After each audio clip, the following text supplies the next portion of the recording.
이거 어머님이 이렇게 봉투로 주신 거야? 이만큼 보내주신 게 맞아? 아버지가 5만 원 넣으라고 그래서 그렇게 했는데. 당신은 아버님이 5만 원 넣으라 그러신다고 정말로 5만 원만 넣었어?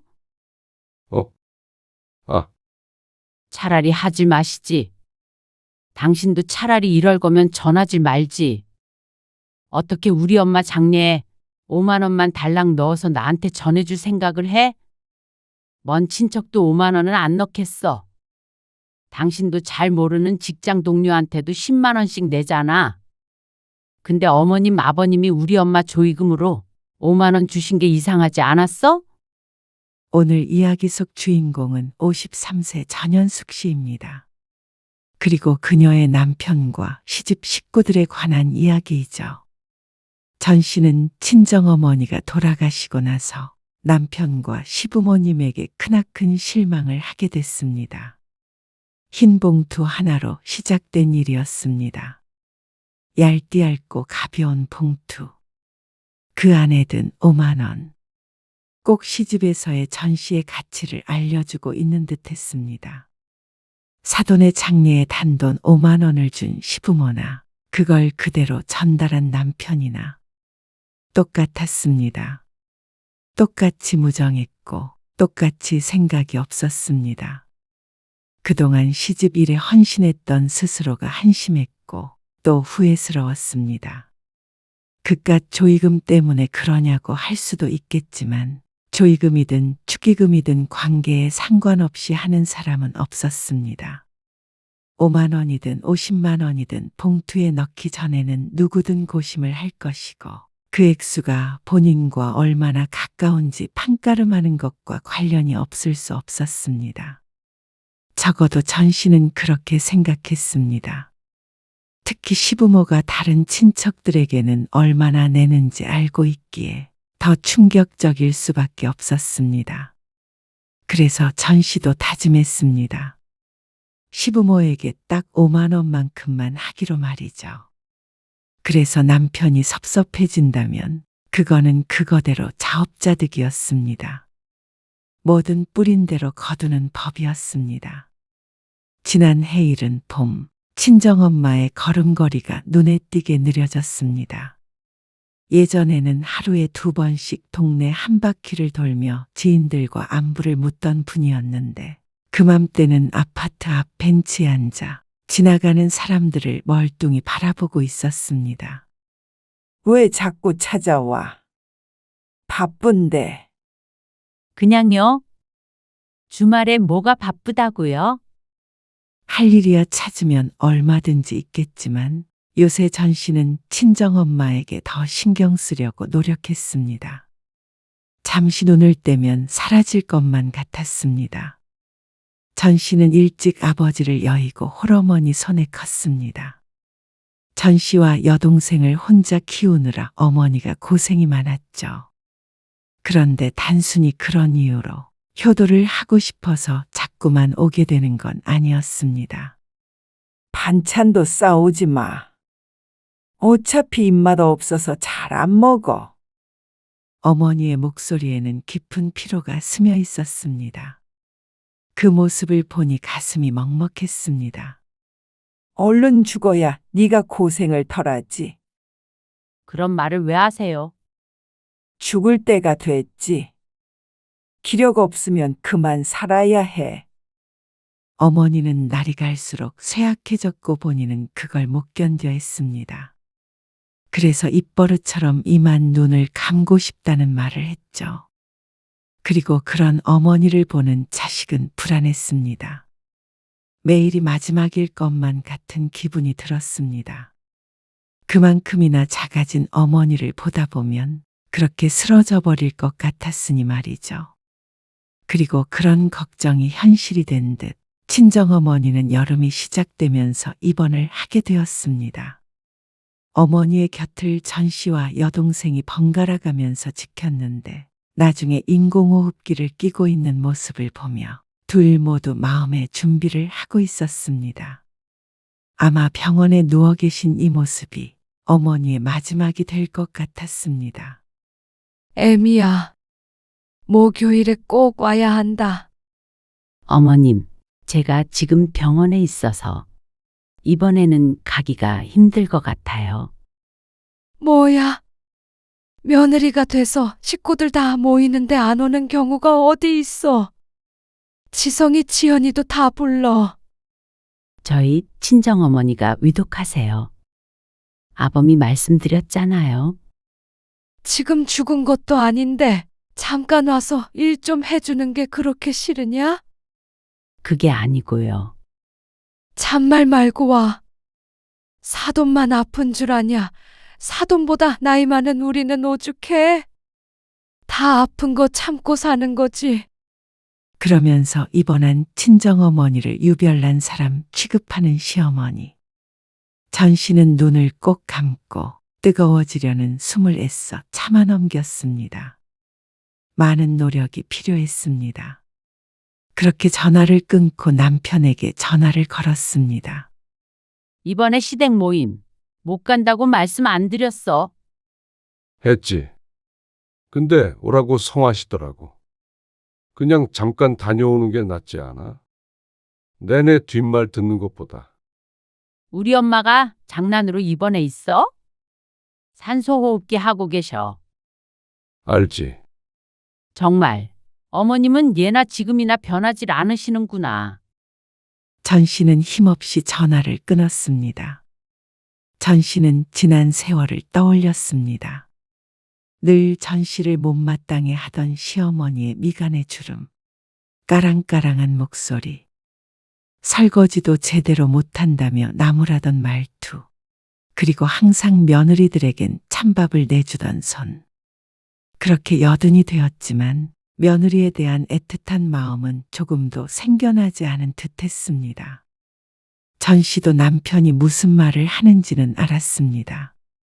아마 가지 않는다면 1년이고 2년이고 내내 시달릴 것은 전 씨였으니 출혈이 적은 방법을 택하라는 것이었겠죠. 전 씨는 시어머니가 말했던 목요일 시집 행사에 참석해서 또다시 며느리 노릇을 했습니다. 아니, 어쩌면 종노릇이라고 볼 수도 있었습니다. 그리고 그날을 뼈저리게 후회하게 되었습니다. 금요일 오전에 친정어머니는 돌아가셨습니다. 임종 하루 전인 줄 알았더라면 어머니 곁에 있을 걸. 하루라도 더 옆을 지킬 걸. 눈에 담을 걸. 그렇게 후회했죠. 그리고 곧바로 장례 절차가 시작되었습니다. 돌아가셨다며? 네, 남편에게 소식을 들은 시어머니에게서 가장 먼저 전화가 왔습니다. 너도 알다시피 네 시아버지 몸도 불편하고 나도 뭐 다 늙어서 안 아픈 곳도 없잖냐. 그래서 가지는 못하겠다. 네. 괜찮아요. 말은 그렇게 했지만 서운하지 않았다면 거짓말이었습니다. 하지만 또 두 분 다 80이 넘었기에 이해해보고자 했습니다. 시아버지도 거동이 힘든 것은 아니었지만 편찮으신 건 맞았기에 전 씨는 별다른 말을 하지 않았습니다. 장례식은 조용히 치러졌습니다. 친정 가족들과 어머니의 지인들이 와서 마지막 인사를 했습니다. 그러다가 우연히 여동생의 시아버지가 조의금을 100만 원이나 한 것을 보게 되었습니다. 아, 맞다. 어머니가 못 오셔서 미안하다고 조의금 보내주셨어. 남편이 품 안에서 흰 봉투를 하나 꺼냈습니다. 그러더니 봉투에 시부모님 이름을 적었죠. 장례 마지막 날 남편이 전 씨에게 직접 봉투를 건넸습니다. 부모님이 안 오신 것이 남편 입장으로도 조금 민망한 것 같았습니다. 전 씨는 봉투를 받아들었습니다. 그리고 봉투를 열어보는 순간 멍해졌습니다. 이거 어머님이 이렇게 봉투로 주신 거야? 아니지. 계좌로 보내주셔서 내가 현금 넣은 거야. 그럼 이만큼 보내주신 게 맞아? 전 씨는 헛웃음이 나왔습니다.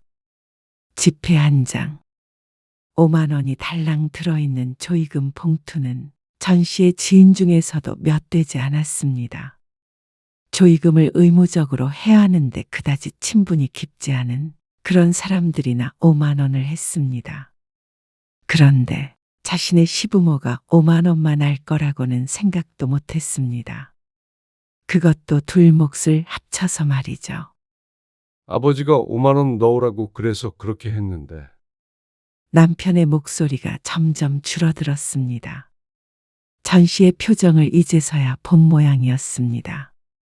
전 씨는 차라리 조의금을 보내지 않았더라면 서운하지 않았을 것 같았습니다. 건강이 안 좋아 참석을 못하시고 조의금도 깜빡하셨다고 생각한다면 그래, 그게 차라리 마음이 더 나았습니다. 그런데 5만 원은 왠지 조롱처럼 느껴졌습니다. 그렇게 생각하는 전 씨가 꼬인 것인지 남편은 뭐가 문제인지 모르는 듯 했습니다. 당신은 아버님이 5만 원 넣으라 그러신다고 정말로 5만 원만 넣었어? 남편은 그제서야 왜 전 씨의 표정이 안 좋은지 깨달았습니다. 차라리 하지 마시지. 당신도 차라리 이럴 거면 전하지 말지. 남편이 곤란한 표정을 지었습니다. 당신은 사회생활을 그렇게 오래 했으면서 어떻게 5만 원만 달랑 넣어서 나한테 전해줄 생각을 해? 시부모에게도 화가 났지만 남편에게도 실망감이 컸습니다. 먼 친척도 5만 원은 안 넣겠어. 당신도 잘 모르는 직장 동료한테도 10만 원씩 내잖아. 근데 어머님, 아버님이 우리 엄마 조의금으로 5만 원 주신 게 이상하지 않았어? 연수가 미안하다. 내가 생각이 짧았어. 남편이 그제서야 다급하게 사과를 했습니다. 나는 그냥 넣어서 주라길래. 전 씨가 아무 말 없이 남편을 쳐다보자 남편도 변명을 더듬더듬했습니다. 어머니 아버지가 그렇게 여유 있으신 것도 아니고. 나이도 드셨잖아. 그러니까 너무 마음에 담지 마. 별 생각 없이 그러신 걸 거야. 조의금이랑 나이가 무슨 상관이야? 아버지가 지금 85이야. 네가 이해 좀 해줘라. 어머님 작년에 동네 친구 손녀딸 돌잔치에도 20만 원 하셨어. 당신도 알지? 대신 입금해줬잖아. 그러자 남편의 입이 조가비처럼 다물어졌습니다. 그리고 어머님 이번에 팔순 때는 우리 엄마가 50만 원 보냈는데 우리 엄마 돌아가시니까 5만 원? 이게 말이 돼? 미안하다. 어머니는 왜? 어머님만 탓할 거 없어. 당신도 똑같아. 연수가. 20년 넘게 며느리 노릇하느라 시집의 시자만 들어도 마음이 불편했습니다. 그런데 5만 원이 그대가 또는 너의 가치다 라고 하는 것 같아서 할 말을 잃었습니다. 남편의 사과를 듣고도 마음에 생긴 앙금이 사라지지가 않았습니다. 이건 단순히 생각이 길고 짧은 문제가 아니었습니다. 얼마나 전 씨의 친정엄마를 그리고 전 씨를 우습게 여겼으면 이러나 싶었습니다. 남편은 그럴 수도 있다고 했습니다. 하지만 만약 반대의 상황이었다면 전 씨는 결코 남편에게 5만 원 든 봉투를 건네지 않았을 것이었습니다. 무조건 더 넣었겠죠. 그게 얼마가 됐던지 간에 5만 원은 아니었습니다. 남편은 사과는 하지만 전 씨의 심정은 완전히 이해하지 못하는 것 같았습니다. 단순히 돈이 문제가 아니었습니다. 이건 마음의 문제였습니다. 시댁의 진짜 마음을 확인한 것 같아서 허탈한 감정이 컸습니다. 과연 시어머니나 시아버지가 먼저 돌아가시고 전 씨의 친정어머니가 5만 원의 부조를 했다면 시부모님이 순수하게 고마워만 할 수 있었을지 묻고 싶었습니다. 처제네는 얼마 들어왔다는데. 며칠이 지나도 전 씨의 기분이 나아지지 않았습니다. 이래서는 어머니가 떠난 슬픔보다 시집에 대한 분노가 더 커질 것 같았죠. 그런 전 씨의 눈치를 보다가 남편이 슬쩍 물었습니다. 아마 여동생 내 부조금이 비슷한 수준이었다면 거기에서 정당성을 찾으려는 것 같았습니다. 남편은 아직도 억울한 모양이었습니다. 시어머니가 100만 원 주셨다네. 아, 그래? 남편이 머쓱한 표정을 짓더니 돌아섰습니다. 그 모습이 어찌나 보기가 싫던지. 전 씨는 시부모에게도 남편에게도 정이 떨어지는 것 같았습니다. 왜? 5만 원이면 적당한 것 같아서 그래? 가는 남편을 붙잡고 전 씨가 물었습니다. 그러자 남편이 우물쭈물하며 대꾸했습니다. 아니, 꼭 그렇다는 게 아니라 노인네들이 5만 원 할 수도 있는 거지. 너무 그걸 마음에 담아두면 나도 좀 섭섭하다. 1만 원, 2만 원 한 것도 아닌데. 정말 그렇게 생각하는 거야? 아니, 그렇잖아. 어이가 없었습니다. 당신, 지난 봄에 직장 후배 결혼식 때 기억 안 나? 그러자 남편이 어리둥절한 표정을 지었습니다. 별로 안 친한 사람 있다고 했잖아. 그래서 내가 축의금 5만 원만 하라고 그러니까 당신 그때 뭐라고 했어? 내가 뭐라고 했는데. 당신 체면이 있는데 어떻게 5만 원만 하냐고 그랬지. 쪽팔린다고. 아, 그제서야 생각이 나는 모양이었습니다. 그러면 어머님, 아버님은 체면이 없으신가 보지? 그걸 5만 원 넣어서 나한테 준 당신도 체면이 없고. 아니, 장모님이랑 생전에 가깝게 지내시지 않았으니까. 우리 엄마 보고 하는 게 아니라 나를 보고 했어야 하는 거잖아. 본전도 못 뽑을 거면서 따지고 들었던 남편은 다시 기가 죽었습니다. 그리고 며칠 후 남편이 조심스럽게 물어왔습니다. 아버지 생신 준비는 어떻게 할까? 일주일밖에 안 남았는데. 보통은 다 같이 모여서 음식을 해먹곤 했는데 남편의 질문은 언제 가서 음식을 할 거냐는 것인 듯 했습니다. 여태까지는 전 씨와 큰동서가 주도해서 했으니 말이죠. 난 안 가. 뭐? 왜? 생신에도 안 가고. 추석에도 그리고 내년 설에도 쭉 안 갈 거야. 전 씨의 말에 남편이 무척 당황했습니다. 갑자기 왜 그래? 시집에서 나는 5만 원짜리잖아. 나도 딱 그만큼만 하려고 그래. 전 씨는 지갑에 있던 5만 원을 꺼내며 남편에게 주었습니다. 아버님 생신 선물. 이거 전해드려. 뭐? 이걸 어떻게 줘? 평소에는 50만 원이 담긴 봉투가 기본이었습니다. 그런데 5만 원이 담긴 봉투를 선물이랍시고 내밀기는 자신도 창피한 모양이었습니다. 그런 생각을 할 줄 아는 사람이 어떻게 장모님 장례에 5만 원을 전달했는지 생각하면 생각할수록 시간이 지나면 지날수록 기가 막히고 화가 났습니다. 아니, 나도 체면이 있는데. 그놈의 체면이라는 건 때에 따라 생겼다 말았다 하는 모양이었습니다. 난 줬으니까. 전해드릴지 말지 당신이 알아서 해. 그리고 이제는 당신 혼자 가. 남편은 난감해했지만 무작정 끌고 가려고 하지도 못했습니다. 시집 식구들과 전 씨 사이에서 남편은 늘 우왕좌왕했습니다.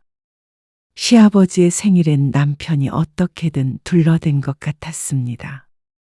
시어머니에게서 전화가 와서 한바탕 잔소리가 있었지만 어영부영 넘어갔습니다. 하지만 추석 때는 그냥 넘어갈 수가 없었습니다. 이게 지금 말이나 되냐? 80이 넘어서도 50 넘은 며느리의 수발을 들어야 직성이 풀리는 모양이었습니다. 너는 어떻게 아범 혼자 보낼 수가 있어? 어머님은 아범이 보고 싶으신 거잖아요. 뭐야? 그럼 일은 누가 해? 아범도 설거지 잘해요. 어머님. 너, 참석 못하는 대신에 아범 통해서 좀 보탰어요. 이거 10만 원 말이냐? 이번에도 남편에게 5만 원을 전하라고 보냈습니다. 그런데 혼자 가면서 5만 원만 들고 가기가 민망했는지 거기에 5만 원을 추가한 것 같았습니다. 아니요. 저는 5만 원 보냈어요. 뭐야? 오지도 않고 달랑 5만 원만 보내? 양심이 있냐? 5만 원 정도면 괜찮은 줄 알았죠. 뭐, 저희 어머니 돌아가셨을 때 5만 원 하셨길래요. 그러자 휴대폰 너머로 아무 말도 들려오지 않았습니다.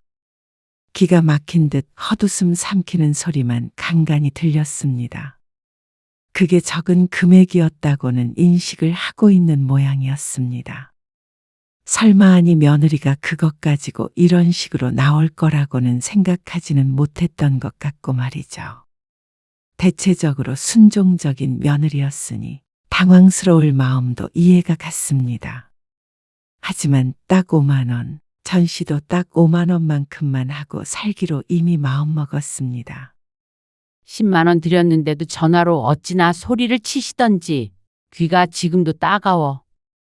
다음 날 남편이 돌아왔을 때 전 씨가 말했습니다.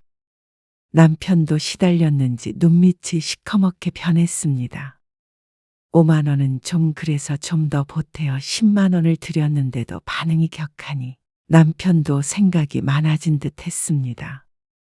명절에 안 가기 시작하니 시집에서도 전 씨에게 연락을 끊었습니다. 아마 괘씸해서 연이라도 끊자는 듯한 느낌이었습니다. 남편은 안절부절 못하고 괴로워했지만 전 씨는 눈 하나 깜빡하지 않았습니다. 어쩌면 진작에 이래야 했습니다. 그랬다면 시집에서 설거지나 하고 있을 시간에 친정엄마 곁을 하루라도 더 지켰을 테니 말이죠. 뭐가 우선인지 알지 못했던 자신이 바보였습니다. 이제라도 정신을 차리고 살아야겠다고 생각했습니다. 그러던 어느 날이었습니다. 연락을 안 하고 지낸 지 몇 달이 됐는데 갑작스럽게 시어머니에게서 전화가 왔죠. 여보세요. 애미냐? 네. 말씀하세요. 네 시아버지 말이야. 좀처럼 거동을 못하셔. 아범한테 들었어요. 안 그래도 몸이 좋지 않던 시아버지가 최근 들어서는 걷는 걸 힘들어한다는 말은 남편을 통해서 들은 바가 있었습니다. 그래서 다음 달에 요양원에 모셔야 할 것 같다고 그러더라고. 네. 그것도 남편이 형제들과 상의하는 걸 들은 적이 있었습니다. 전 씨가 끼어들 문제가 아니라 잠자코 듣고만 있었죠. 그런데 그 얘기를 갑자기 전화해서 왜 전 씨에게 하는지 몰랐습니다.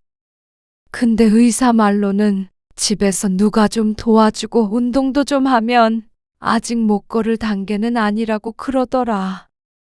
그러세요? 그래. 그래서 네가 좀 와서 도와줘라. 너무 기가 차면 말이 안 나오는데 전 씨가 지금 그랬습니다. 자신이 들은 게 맞나 다시 한번 곱씹어 보느라고 대답을 못했습니다. 왜 대답이 없어? 너 지금 하는 일도 없잖냐. 그런 일이라면 아범하고 상의해 보세요. 일하느라 힘든 아범이랑 뭘 상의해? 집에서 노는 네가 와서 도와야지. 남도 아니고 말이야. 어머님, 저 안 놀아요.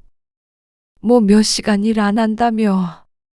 아들, 딸이 대학에 들어가고 나서부터 전 씨는 다시 일을 시작했습니다.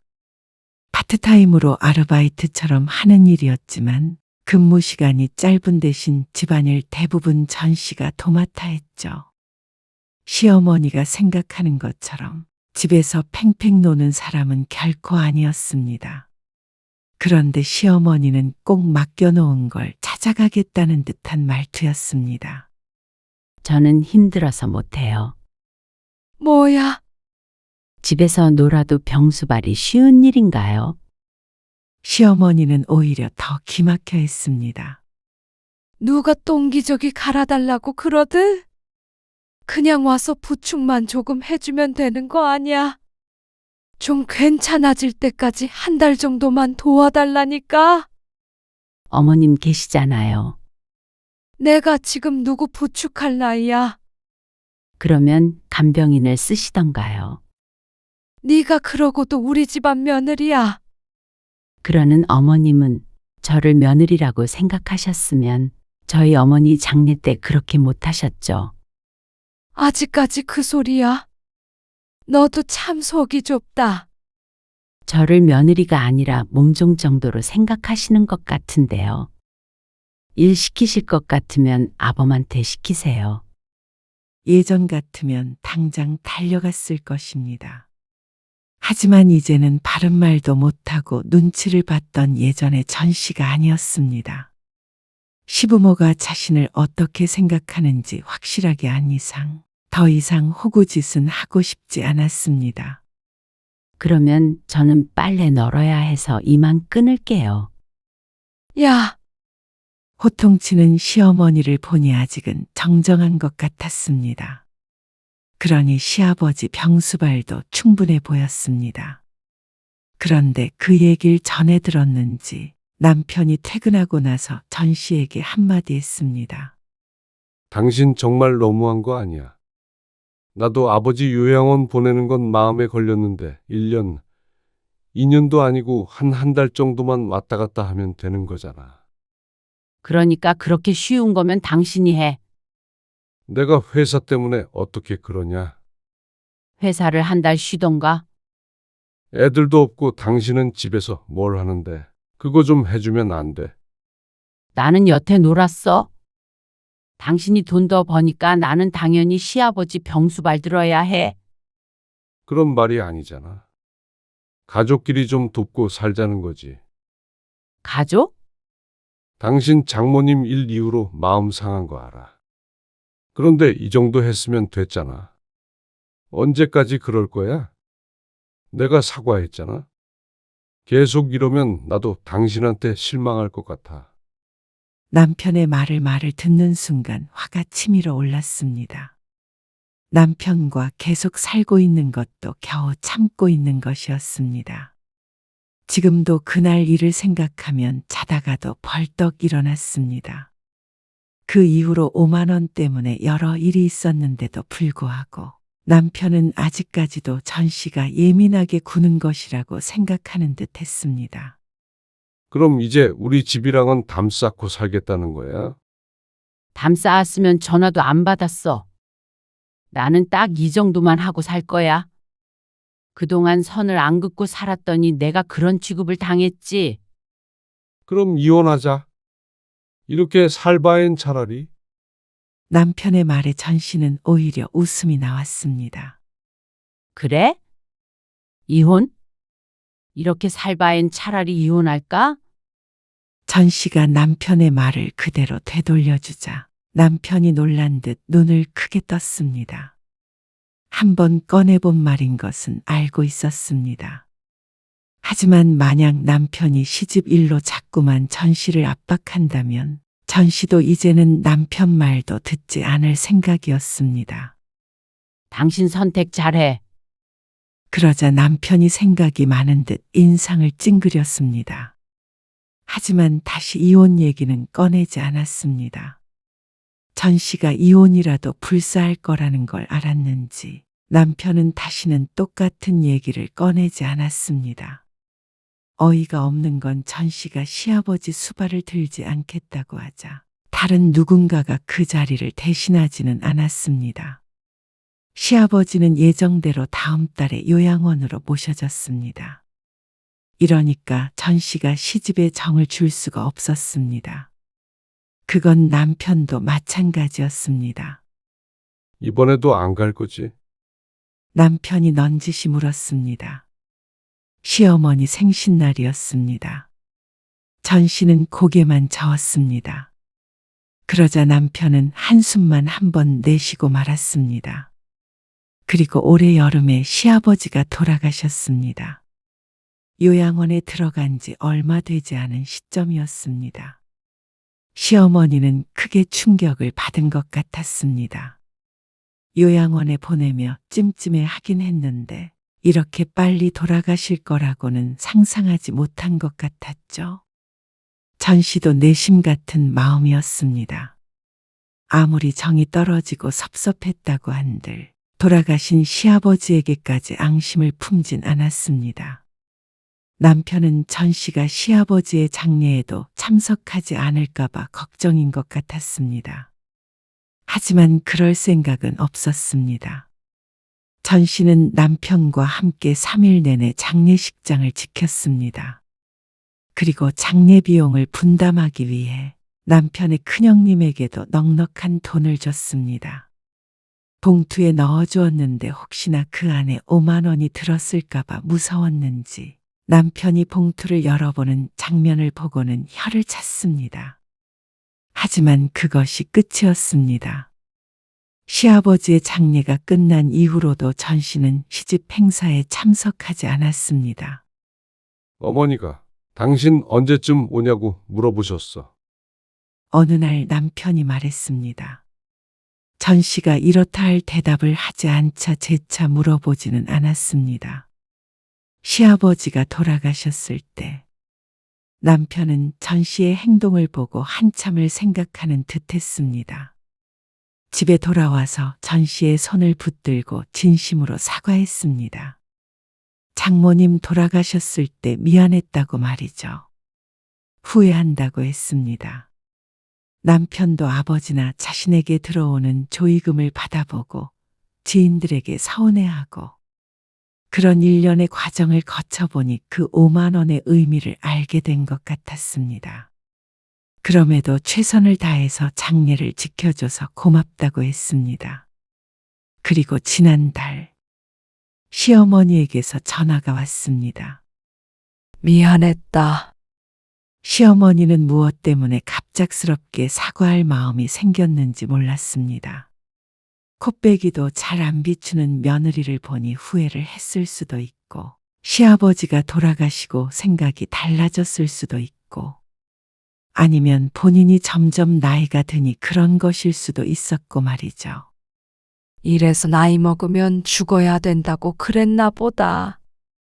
친정어머니가 살아생전에 했던 말을 시어머니 입을 통해 들으니 기분이 이상했습니다. 그런 말씀 마세요. 전 씨도 친정 어머니에게 했던 말을 그대로 중얼거렸습니다. 하지만 그렇다고 해도 시어머니와 살가운 사이가 된 것은 아니었습니다.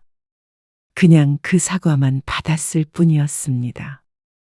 전 씨 주변 누군가는 너무 매정한 것 아니냐고 말하기도 했습니다. 하지만 전 씨는 이제야 비로소 균형이 맞는다고 생각했습니다.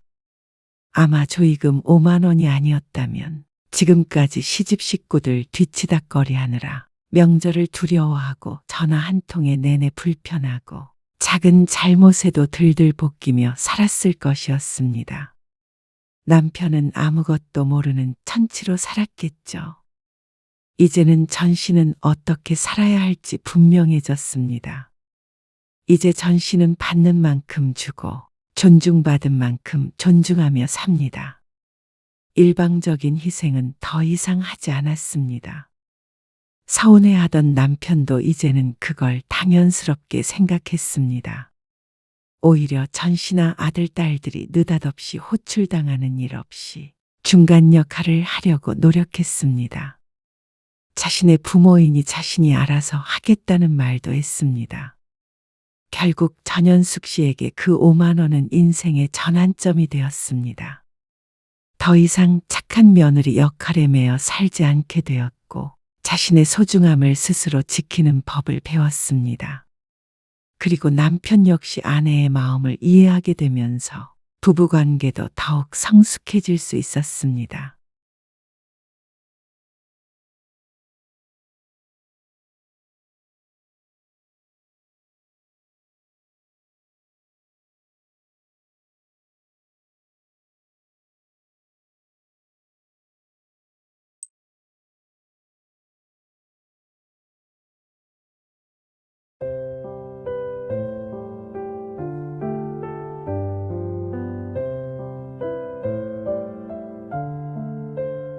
우리 이혼하자. 너는 최악의 상황에서 날 버리는구나. 그렇게 생각해도 어쩔 수 없어. 같이 헤쳐나갈 생각을 안 하고. 능력 없는 남편은 이제 필요 없다는 거지. 당신 같은 사람 나도 사절이야. 남들이 당신 보고 뭐라고 할지 생각해봐. 만약 당신이 이랬다면 난 끝까지 당신 곁에 있었을 거야. 집 팔고 남은 돈은 똑같이 나눠. 적금 깬 것도 돈 좀 남아있고, 전부 나누면 각자 방 한 칸씩은 구할 수 있겠지. 당신, 나 없이 얼마나 잘 사나 두고 보자. 오늘 이야기 속 주인공은 50세 김정란 씨입니다. 그리고 그녀의 남편에 관한 이야기이죠. 김 씨는 더 이상 남편과 여생을 함께 할 수 없다고 생각했습니다. 50세. 다소 이른 나이에 실직을 하게 된 남편. 김 씨는 견딜 수가 없었죠. 갑작스레 회사를 그만두게 된 남편은 우울증에 걸린 듯 했습니다. 김 씨는 그런 남편이 안쓰러웠죠. 열심히 일해온 남편이 푹 쉰 후에 털고 일어나기를 김 씨는 진심으로 바랐습니다. 하지만 시간이 지날수록 그런 마음은 사그라들었습니다. 남편이 가정을 위해 뭐라도 했으면 했습니다. 그런 생각을 하는 김 씨가 무정한 배우자인지 김 씨는 알 수 없었습니다. 이제는 김 씨도 남편만큼이나 우울하고 괴로웠습니다. 혼자서 가족을 먹여 살리고 대출금까지 갚아야 한다고 생각하니 눈앞이 깜깜했습니다. 김 씨는 이렇게 살바해야 차라리 각자 갈 길을 가는 게 낫다고 생각했습니다. 세상이 자신을 손가락질을 하더라도 말이죠. 김 씨는 20년 전에 남편과 박정호와 결혼을 했고 아들을 하나 낳았습니다. 양가 부모님의 도움을 받지 않고 소박하게 신혼을 시작했는데 쭉 맞벌이를 해서 7년 전에 전세집에서 34평의 아파트로 이사를 하게 되었습니다. 처음 가져보는 내 집이었습니다. 김 씨는 이제는 안정적인 삶을 살 일만 남았다고 생각했습니다. 아직 수험생인 아들 때문에 사교육비가 많이 들어가서 크게 저축을 하지는 못하지만 적금도 꾸준히 들고 있었고 대학만 보내놓으면 충분히 노후 준비를 할 수 있었습니다. 그런데 평화로운 일상의 균열이 가기 시작했습니다. 평일 저녁 9시 30분. 김 씨는 2시간 전에 퇴근해서 밥을 먹고 집안일을 했습니다. 남편은 누구를 좀 만나고 온다더니 생각보다 일찍 들어왔습니다. 그런데 짧은 시간 안에 술을 많이 마셨는지 비틀거렸습니다. 그런데 휘청거리는 발걸음에는 여느 때와 다른 무거움이 배어 있었습니다. 무슨 일 있어? 평소와는 사뭇 달라 보였습니다. 양복 재킷을 벗어 소파 등받이에 아무렇게나 걸쳐둔 남편은 소파에 드러누워 하루 종일 제대로 숨도 못 쉰 사람처럼 깊고 긴 한숨을 몰아쉬었습니다. 물 좀 마셔. 김 씨는 물이 든 유리컵을 남편의 손에 쥐어주었습니다. 남편은 몸을 일으켜 컵을 쥐고 한참을 천장을 쳐다보았습니다. 위에서 자꾸 눈치를 줘. 무슨 눈치? 사표 쓰라고. 뭐? 어떻게 눈치를 준다는 건데? 실적도 안 나오고. 회사 사정도 어렵고 그러니까 쓸모없는 직원들 쳐내려는 거겠지. 쓸모가 없다니. 당신이 회사를 위해서 헌신한 게 몇 년인데. 몇 년이 중요한 게 아니라 얼마를 벌어다 주느냐가 더 중요하니까. 싫다고 그래. 안 나간다고. 그러자 남편이 피식 웃으며 대꾸했습니다. 나도 이 나이에 나가면 어딜 가. 모르는 척하고 붙어 있어야지. 그래? 그러면 지들이 어떻게 할 거야? 멀쩡히 일 잘하고 있는 사람을 막 자를 수는 없지. 알았어. 일단 씻을게. 취한 줄 알았던 남편은 생각보다 멀쩡해 보였습니다.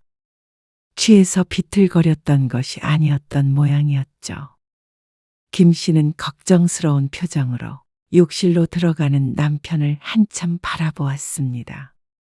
그런데 한 달도 채 안 되어서 남편이 저녁을 먹다 말고 비슷한 얘기를 꺼냈습니다. 진짜 버티기 힘들다. 실적 때문에 아직도 뭐라고 해? 남편은 별다른 대답을 하지 않았지만 회사에서 어떤 취급을 당하는지 남편의 표정만 보아도 알 것 같았습니다. 가슴이 아팠습니다. 그리고 남편을 자르고 싶어 하는 회사든 사장이든 다 미웠습니다. 그럼 차라리 미리 준비를 하자. 김 씨가 침착하게 말했습니다. 회사 다니면서도 이직 알아볼 수 있잖아. 요즘 평생 직장이 어디 있어? 하지만 남편은 김 씨의 말을 진지하게 듣지 않는 듯 했습니다. 지금 다니는 회사에 최선을 다해야지. 뒤에서 호박씨 까는 짓은 못해? 김 씨는 너무 답답했습니다. 이직 준비를 하는 게 왜 호박씨 까는 짓이라는 것인지 몰랐습니다. 다들 그렇게 해. 회사 그만두고 나서 새 회사 알아보는 사람이 어디 있어? 그건 도의에 어긋나는 거야. 배신이라고. 싫어. 그냥 버텨봐야지. 김 씨는 속으로 한숨을 쉬었습니다. 도이나 체면 같은 게 밥 먹여주는 것도 아니고 남편이 너무 현실을 외면하고 있다고 생각했습니다. 당신 마음은 이해해. 근데 현실도 봐야지. 우리는 지훈이도 있고. 지훈이 얘기가 지금 왜 나와? 남편이 날카롭게 반응했습니다. 그 모습에 김 씨는 입을 다물었습니다. 하지만 본인이 싫다는데 그리고 버텨보겠다는데 더는 말을 꺼내기가 어려웠죠. 그렇게 2달이 흘렀습니다. 작년 6월이었죠. 그날은 금요일이었습니다. 남편이 또다시 술 냄새를 풍기며 집에 들어왔습니다. 금요일이라서 회식이라도 했나 보다 싶었습니다. 아직 아들이 들어오지 않은 시간이라 김 씨도 거실에서 TV를 보며 앉아 있었죠. 나 남편이 김 씨의 옆에 앉으며 말을 꺼냈습니다. 사직서 냈다. 그 한마디에 김 씨의 눈이 크게 벌어졌습니다. 뭐라고? 당신 정말 사직서 냈어? 갑자기 왜? 갑자기 아닌 거 알잖아. 남편이 고개를 푹 숙이며 말했습니다. 괴로움이 느껴지는 음색의 김 씨는 아무 말도 하지 못했습니다. 매일 눈치 보면서 사느라 지쳤어. 그래서 그냥 사직서 냈어. 김 씨와 남편 사이에 긴 침묵이 흘렀습니다. 그러다 이내 김 씨가 작게 한숨을 쉬며 말을 했습니다. 그래. 수고했어, 여보. 잠깐 쉴 때도 됐지. 내가 원망스럽지 않아? 나도 어차피 그 회사 재수똥이었어. 그러자 남편이 잠시 바람 새는 듯한 웃음소리를 냈습니다. 일단 아무 생각 말고 쉬어. 그 다음에 어떻게 할지 천천히 같이 생각해보자. 김 씨의 말에 남편은 그제서야 편안한 표정을 지으며 소파에 몸을 깊게 묻었습니다. 하지만 김 씨의 얼굴엔 근심이 스쳐 지나갔습니다. 걱정이 안 될 수는 없었습니다. 한 달에 나가는 돈이 무시무시했습니다. 무리해서 이사했던 아파트 대출금도 어마어마했고 아들의 과외비도 마찬가지였습니다. 하지만 그동안 고생 많이 한 남편이 조금 쉬었으면 하는 마음도 컸습니다. 지난 몇 달간 마음고생이 심했던 남편도 걱정이 되었죠. 그 이후로 남편은 집에 있었습니다. 나 다녀올게. 잘 다녀와. 출근길에 남편의 배웅을 받으니 기분이 이상했습니다. 김 씨가 출근하면 남편은 집에서 드라마나 영화를 주로 보았습니다. 그런데 그렇게 쉬면 안색이 좋아져야 하는데 남편은 점점 어두워져 갔습니다. 어쩔 때는 퇴근해서 집에 오면 이미 소주를 두어 병 마신 상태일 때도 있었습니다. 회사에 직접 사직서를 냈다고는 하지만 해고를 당한 것이나 마찬가지였습니다. 그래서 그런 자신의 처지를 비관하는 것 같았습니다. 개놈 새끼들. 술을 먹고 회사를 욕하기도 했습니다. 김 씨는 남편이 회사를 그만두고 나서 재충전을 한 뒤에 다른 회사를 구하길 바랐습니다. 하지만 남편은 재충전이 되지도 않았고 다른 회사를 구할 생각도 없어 보였습니다. 여보, 그러지 말고 이력서라도 내보자. 남편이 퇴사한 지 한 달 반쯤 지났을 때였습니다. 김 씨가 남편에게 조심스럽게 말을 꺼내 보았습니다. 다시 직장을 구하면 남편도 나아질 거라고 생각했습니다.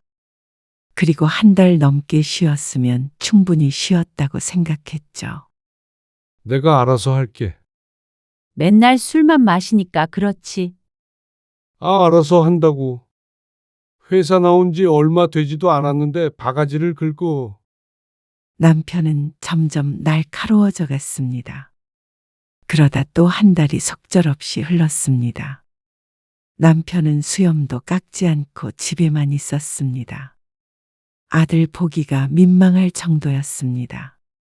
공부에만 신경 써야 하는 때인데 아빠가 실직해서 그러고 있으니 아이도 불안할 것 같았습니다.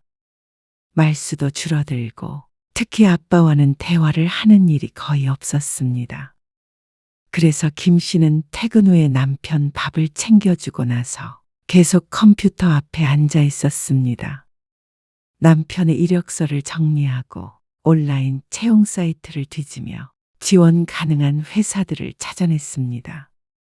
그래도 경력이 있으니 분명 어딘가에서는 필요로 할 것이라는 희망을 품고 있었습니다.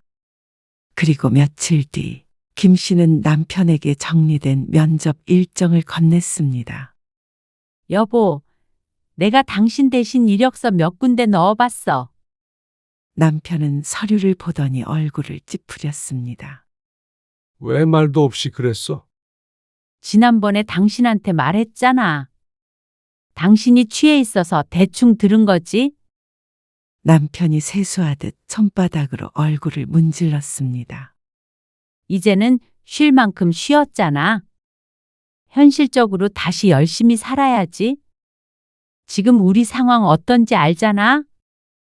아파트 대출금과 아들 과외비만 해도 수백이었습니다. 김 씨 혼자 벌어서는 생활비까지 모두 충당해낼 수가 없었습니다. 남편이 쉬는 동안 통장 잔고는 자꾸만 줄어들었습니다. 아들 수능이 1년 정도밖에 남지 않았는데 과외를 줄일 수는 없었습니다. 알았어. 남편도 상황을 모르지는 않았는지 끝내 고개를 끄덕였습니다. 며칠 뒤 남편은 오랜만에 면도를 하고 깔끔한 옷을 입고 집을 나섰습니다. 하지만 저녁에 집에 돌아온 남편은 평소보다도 더 만취 상태였습니다. 여보, 면접 보러 가서 무슨 일 있었어? 분명히 좋은 결과가 있을 것 같은 표정은 아니었습니다. 경력이고 나발이고 50 먹은 직원을 누가 새로 뽑아. 뭐? 면전에다가 대고 모욕을 줬다고. 남편의 말에 김 씨는 말을 잃었습니다. 취해서 흐느적거리는 남편이 안쓰러웠습니다. 속이 뜨거웠고 눈물이 날 것 같았습니다. 여보, 혼자 있게 나 좀 내버려둬. 남편은 그전보다도 더 무기력해졌습니다. 그 뒤로는 다른 사람이 된 것 같았습니다. 신경질적이었고 밤에 잠을 잘 자지 않고 TV만 봤습니다. 그러니 눈밑은 늘 거뭇하고 자꾸만 짜증을 내었습니다. 하지만 김 씨도 김 씨대로 괴로운 나날을 보냈습니다. 통장에 구멍이 뚫린 것처럼 돈이 줄줄 샜습니다. 야근 수당을 받기 위해서 늦게까지 일할 때도 많았습니다. 그 와중에 집안일에 아들 학업까지 신경 써야 하니 몸이 열개라도 부족했습니다. 스트레스 때문에 최근에는 역류성 식도염까지 더해져서 약을 달고 살았습니다. 하지만 남편의 상태가 좋지 못하니 김 씨도 차마 자신도 힘들다고 말할 수가 없었습니다. 시간이 지나면 나아질 거라고 생각했습니다. 남편도 곧 마음을 잡을 거라고 생각해서 김 씨는 남편은 늘 격려했습니다. 하지만 남편은 좀처럼 마음을 잡지 못했습니다. 아들은 고3이 되었습니다. 수능이 코앞으로 다가오면서 아들의 스트레스도 날로 커져갔습니다. 특히 수학 성적이 좀처럼 오르지 않아 초조해했죠. 어느 날 저녁 아들이 김 씨에게 말을 꺼냈습니다. 엄마, 나 수학과외 선생님 바꿀 수 없나? 왜? 내 친구 세준이 있지. 과외 선생님이 엄청 유명한 인터넷 강사였거든. 그 선생님한테 과외 받고 점수 엄청 올랐대. 아, 그래? 근데 과외비가 좀 비싸. 얼만데 그래? 일주일에 2번 하는데 120만 원. 뭐? 김 씨는 놀라서 되물었습니다. 지금 받는 수학과외가 60만 원인데 2배나 했습니다. 한두 달도 아니고 앞으로 수능일이 될 때까지 받는다면 도대체 얼마가 필요한지 몰랐습니다. 그건 지우나? 당장은 좀 무리야. 나중에 상황이 좀 나아지면 그때 시켜줄게. 당분간은 부족한 부분은 인강 같은 걸로 대체할 수 있을까? 아무리 아들이 고3이라고 해도 더 이상 무리해서 과외를 늘릴 수는 없었습니다. 지금도 충분히 많은 사교육을 시켜주고 있었습니다. 그리고 아들도 어느 정도 상황을 인지하는 게 필요하다고 생각했죠. 하지만 얼마 뒤였습니다. 김 씨는 남편이 자신에게 말도 안 하고 아들의 수학과외를 결제해줬다는 사실을 듣게 되었습니다. 그것도 3개월치를 선결제해야만 신청할 수 있다는 것도 말이죠. 그게 얼만데? 지금 우리가 그럴 형편이야? 돈은 어디서 나서? 내가 알아서 해. 애 대학이 달려있는데 그게 아까워서 벌벌 떨어. 여보, 당신도 그런 일이 있었으면 나한테 말을 했어야지. 내 체면이 뭐가 돼? 애 과외 하나 못 시켜주는 아빠 만들 거야? 그런 게 아니잖아. 당신이 그만 얘기해. 남편은 김 씨의 말을 막았습니다. 더 이상의 언쟁은 필요 없다는 식이었습니다. 김 씨는 머리가 지끈거리는 것 같았습니다.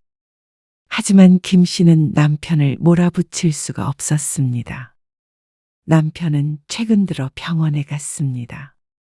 우울증 때문에 스스로 정신의학과에 찾아갔습니다. 그리고 약을 먹기 시작했습니다. 남편도 개선해 보려는 의지는 있는 것 같았습니다. 나 좀 나갔다 올게. 어디? 일자리 좀 알아보고 이것저것 하러. 집에만 있던 남편이 낮에 외출을 하기도 했습니다. 평일에도 주말에도 자꾸만 집 밖을 나섰죠. 병원도 다니고 일자리도 알아본다고 하니 김 씨도 희망을 갖기 시작했습니다. 남편이 회사를 그만두고 난 뒤에 집안 분위기는 늘 우중충했는데 이제 조금 살만해지겠다 싶었죠. 그러던 어느 날이었습니다. 김 씨도 주말에 볼 일이 있어 남편과 함께 집을 나섰습니다. 그리고 2시간 정도 후에 집에 들어가는데 그날따라 날씨가 좋고 속이 답답해 근처에 있는 공원에 잠깐 들렸습니다. 30분 정도 산책만 하고 들어가자 싶어서 들렸던 것인데 뜻밖의 광경을 목격하게 되었습니다. 이를 알아보러 나간다는 남편이 공원 벤치에 앉아 하늘을 보고 있었습니다. 김 씨는 공원에 발을 들이지 못하고 한동안 남편을 지켜보았습니다. 남편의 옆모습만 봐도 느낄 수 있었습니다. 말할 수 없는 외로움과 절망감 말이죠. 김 씨도 마음이 복잡했습니다. 남편이 괴로워하는 것도 이해가 됐고, 그렇다고 이렇게 손 놓고 있을 수 없는 현실도 김 씨를 옥죄어 왔기 때문이었습니다. 하지만 남편의 심정을 이해하는 것과는 별개로 도무지 다시 일어설 생각을 하지 않는 남편이 답답했습니다. 시간이 지날수록 김 씨는 압박감을 느꼈습니다. 카드값이 한 번 연체되었고 아파트 대출금도 2번에 나눠져서 결제가 되었습니다. 경제적으로 점점 코너에 몰리게 되었습니다. 휴대폰 앱으로 자꾸만 통장들의 잔고를 확인하게 되었고, 카드값이나 보험금 등 대금을 결제해야 할 날이 다가올 때마다 한숨을 쉬었습니다. 그런 상황에서 퇴근해서 집에 돌아와서 푹 퍼져 있는 남편을 보면 화가 나기도 했습니다. 마음에 병이 든 것은 알겠지만 가정을 걱정하는 것은 김 씨뿐인 듯해서 숨이 막혔습니다. 다 끝났어. 나 때문에 망했어. 망하긴 뭘 망해? 당신이 정신 차리고 살면 되잖아. 김 씨도 참지 못하고 남편에게 언성을 높였습니다. 이제는 격려만으로는 남편을 바꿀 수 없다고 생각했습니다. 현실을 직시할 때였습니다. 지훈이 생각 좀 해. 당신이 이러고 있으니까 애도 불안해 하잖아. 그리고 나도 힘들어. 제발 일자리라도 구해봐. 나 같은 거 써주는 곳이 있겠어? 월급이 적더라도 일단 들어가서 일하면 되잖아. 그러면서 다시 천천히 이직 준비하면 되는 거고. 월급이 적으면 그걸로 어떻게 살겠어? 월급이 아예 없는 것보다는 낫잖아. 당신도 내가 한심해? 내가 언제 한심하다고 그랬어? 눈빛만 봐도 알아. 왜 돈 못 버니까 사람이 사람처럼 안 보여? 그러면서 듣기 힘든 욕을 내뱉는 남편. 김 씨는 너무 놀랐습니다. 직장을 잃었다고 사람이 이렇게 변하나 싶었습니다. 내 남편이 아닌 것만 같았죠. 이러다가는 남편이 아니라 김 씨가 먼저 정신병에 걸릴 것 같았습니다. 모든 짐은 김 씨가 짊어지고 있는데 왜 남편은 세상 모든 괴로움을 자기만 느끼고 있는 것처럼 행동하는지 몰랐습니다. 김 씨도 서서히 지쳐갔습니다. 제발 좀 정신 좀 차려, 여보. 직장 잃었다고 사람 안 죽어. 일할 곳이 거기밖에 없는 것도 아니잖아. 내가 이력서 내줄게.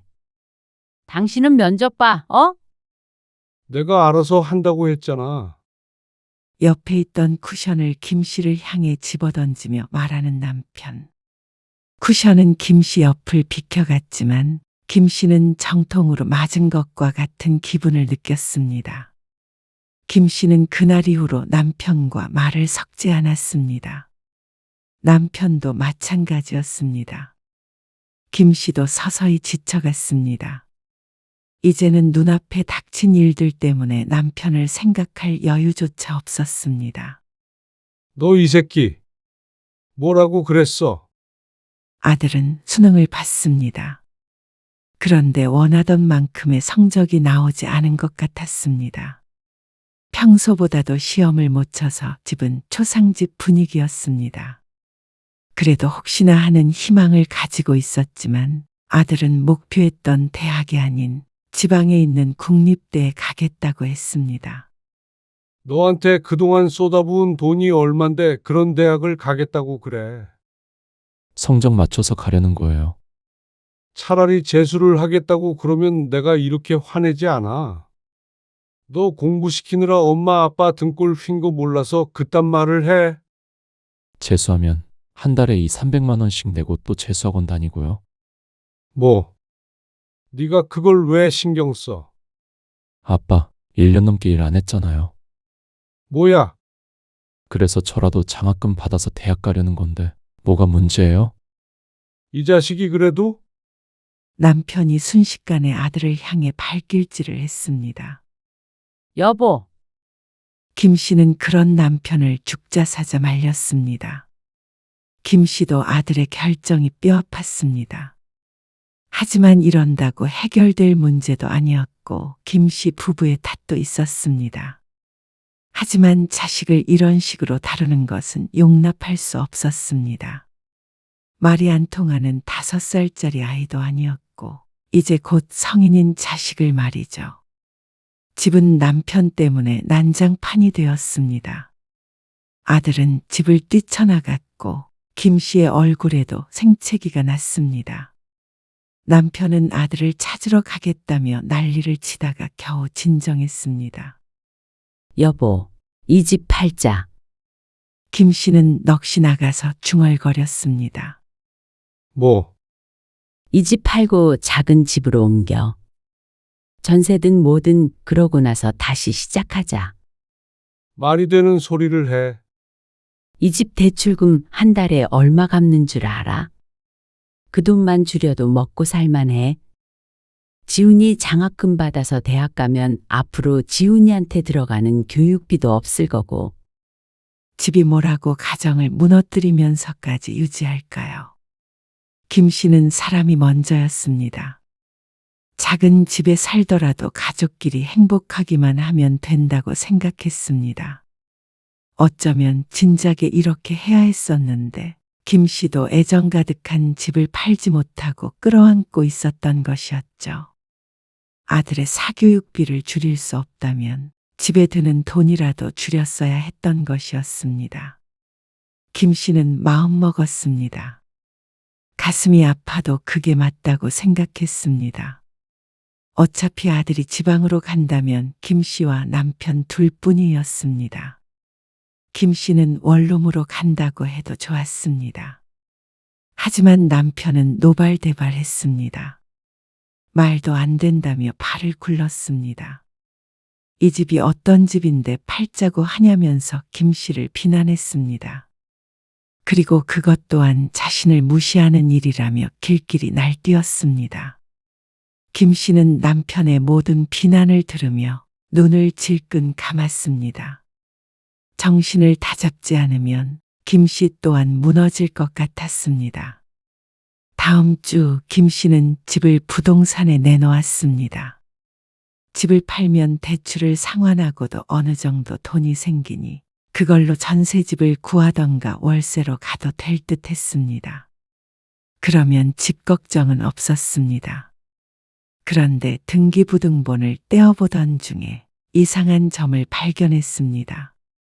애초에 받았던 대출에서 추가적으로 대출이 된 상태였습니다.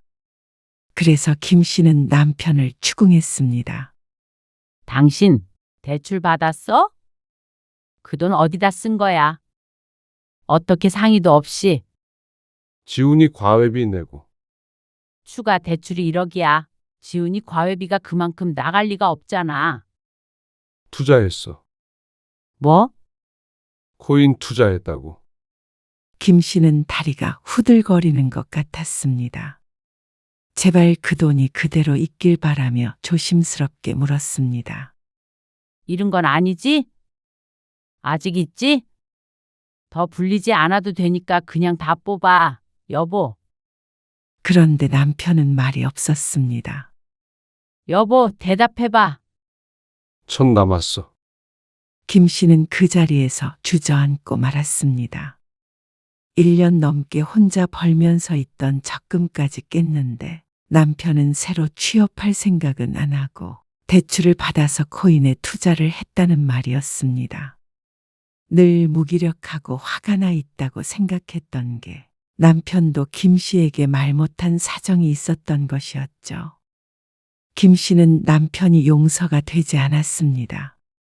평화롭고 행복했던 김 씨의 삶을 시궁창에 처박은 것 같은 기분이었습니다.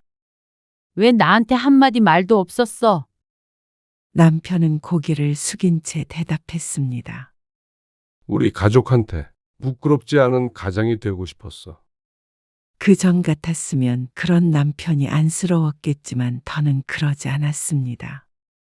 이제는 남편에 대한 미움이 더 컸습니다. 가족을 위한 일이었다는 말로 그동안의 남편의 행동에 변명이 될 수는 없었습니다. 부끄럽지 않으려면 제대로 살았어야지. 김 씨의 차가운 말에 남편은 충격이라도 받은 듯한 표정을 지었습니다. 그동안 자신이 아내와 자식에게 어떻게 행동했고 어떤 말로 상처를 줬는지는 전혀 생각도 안 하는 것 같았습니다. 김 씨는 그 다음 주 조용히 이혼 서류를 준비했습니다.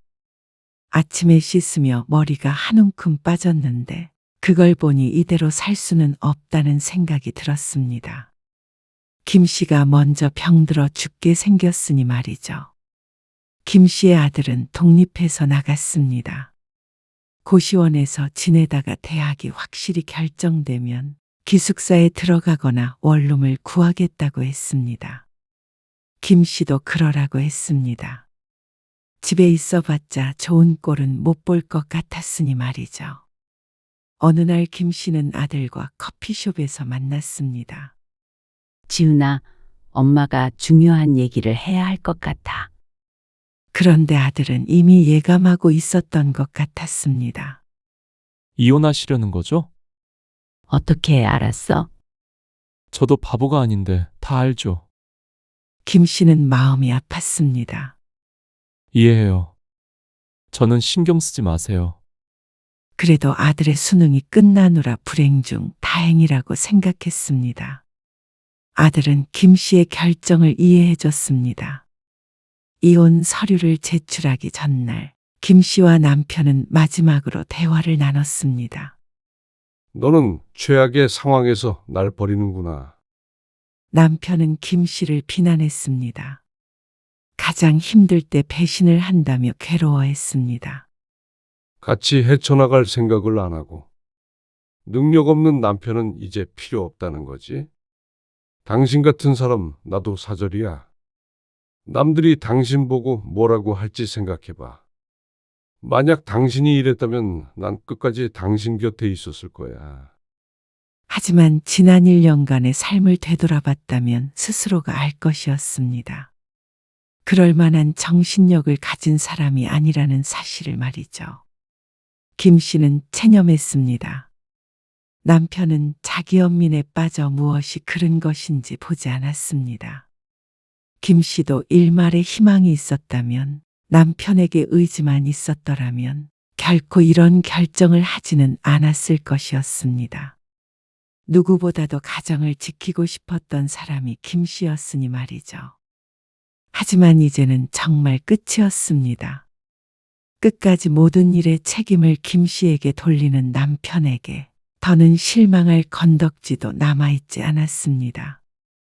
남편이야말로 힘들 때 가족에게서 등을 돌리는 비겁한 남자였습니다. 그런 사람과는 남은 인생을 살아갈 수 없었습니다.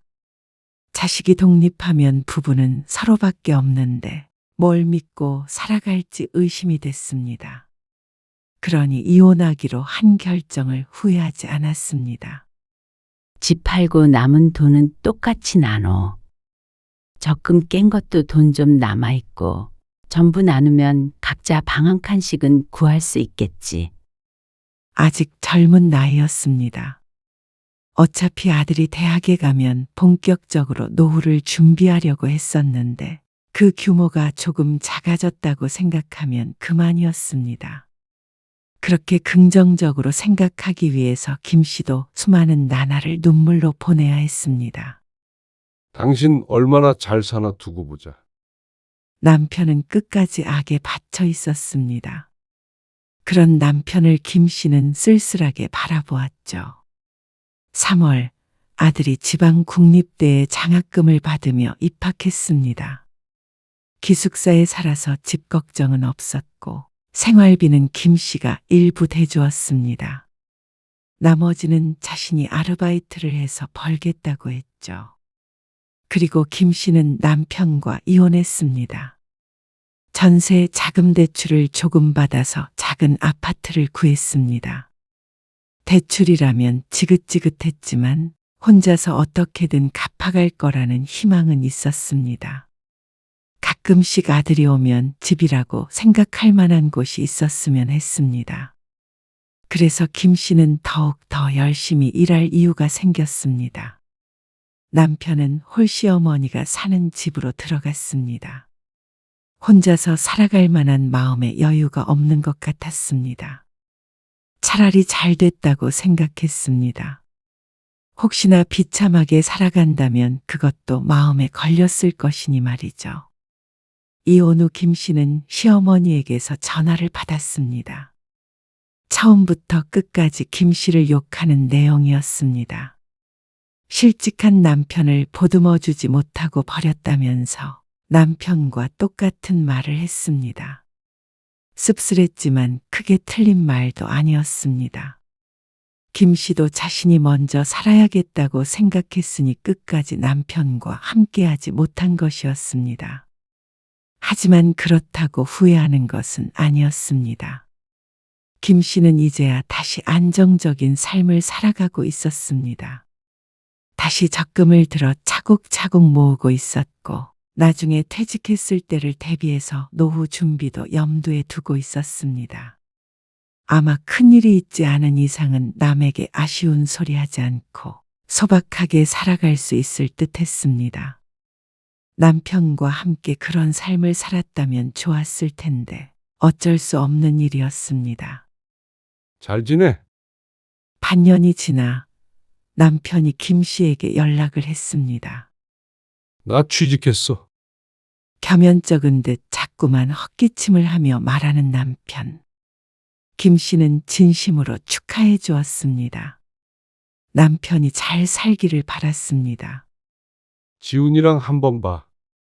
그래, 지훈이가 괜찮다면 지훈이 생일에 한번 만나자.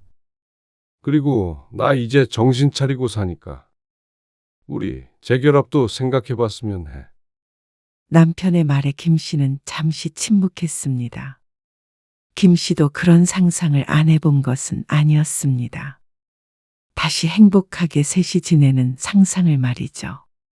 하지만 자신이 없었습니다. 또다시 그런 일을 겪는다면 김 씨는 살아가지 못할 것 같았습니다. 이미 깨져버린 사이였습니다. 본드로 다시 붙인다고 원래의 조각으로 돌아갈 수는 없을 것 같았습니다. 나는 내 삶 만족해. 이번에는 남편이 말이 없었습니다. 눈이 벌개져서 욕을 하고 물건을 집어던지고 그리고 아들을 때리던 남편이 아직도 떠올랐습니다. 쉽게 사라지지 않을 것 같았습니다. 이 정도의 거리가 좋은 것 같았습니다. 내 자식의 아버지이기 때문에 아예 안 보고 살 수는 없고 언제고 일이 있을 때 가끔 만나는 사이 말이죠.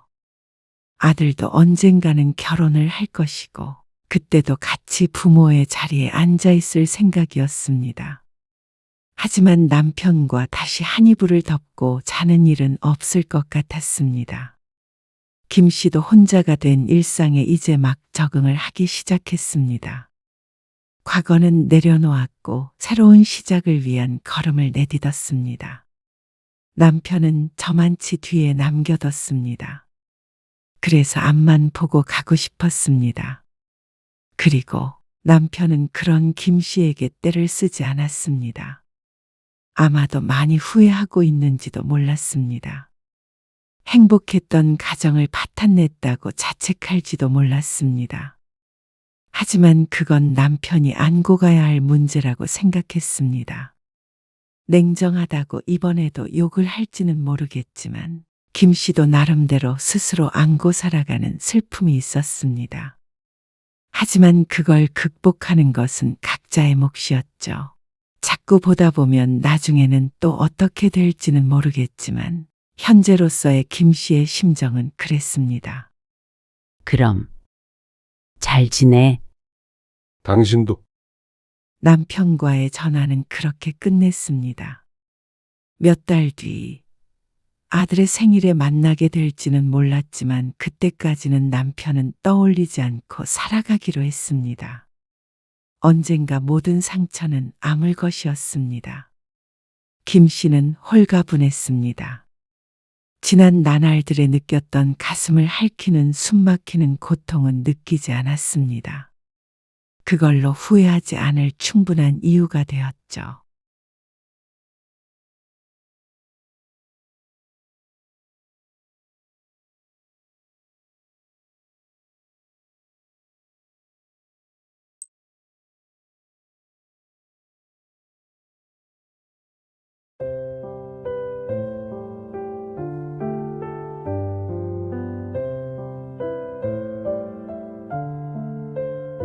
나 나갈 거니까 내일 당장 데리러 와라. 엄마, 또 왜 그러시는데요? 나는 여기서 죽기 싫으니까 내 집에 데려다 놓으라고. 아니, 엄마, 반년밖에 안 됐어요. 네가 반년을 여기서 살아볼래? 왜 도대체 못 나가게 하는 거야? 가둬두는 거 아니라며? 가둬두긴요. 그러면 당장 퇴원시켜줘라. 엄마, 안 그러면 다음 전화는 내 부고 소식일 거야. 뭐라고요? 콱 깨물고 죽어버릴 테니까. 네 엄마 죽는 거 보고 싶지 않으면 당장 집에다 데려다 놔. 너희한테 나 돌보라는 소리 안 할 테니까. 오늘 이야기 속 주인공은 72세 양명주 씨입니다. 그리고 그녀의 자식들에 관한 이야기이죠. 양 씨는 자신이 너무 오래 살았나 보다 생각했습니다. 누군가는 인생은 70대부터라고 하지만 그게 사실이라면 이토록 비참한 노후를 보내지는 않았을 테니 말이죠. 열심히 살아온 죄밖에 없는데 어째서 나이가 들면 자식들에게 짐짝 취급을 받아야 하는지 몰랐습니다. 몸이 조금 불편하다는 이유만으로 자식들은 안절부절이었습니다. 걱정이 되어 그런 것이 아니라 혹시나 자신에게 불똥이 튈까 두려워했죠. 그렇게 양 씨는 불붙은 폭탄처럼 이 집 저 집 옮겨지다 요양원까지 들어가게 되었습니다. 그리고 그곳의 생활은 끔찍했습니다. 아니, 어쩌면 자식들과 함께 지내는 것보다는 나은 생활일 수도 있었습니다. 하지만 둘 다 끔찍하다면 굳이 자식들 뜻에 따를 필요가 없었습니다. 혼자 살면 그만이었으니 말이죠. 양 씨는 자식이 셋이었습니다. 아들 둘, 딸 하나였습니다. 그리고 남편은 4년 전에 74세의 나이로 먼저 눈을 감았습니다. 그래서 혼자서 산 지 몇 년 되었죠. 밤 11시, 양 씨는 쿵 하는 소리와 함께 바닥으로 나뒹굴었습니다. 거실에서 TV를 보다가 잠든 것은 기억이 나는데 어찌된 영문인지 몰라 어리둥절했습니다. 그런데 그보다도 지끈거리는 통증에 몸을 일으키기가 힘들었습니다. 겨우 소파를 짚고 몸을 세웠는데 갑작스러운 어지러움증으로 비틀거려야 했습니다.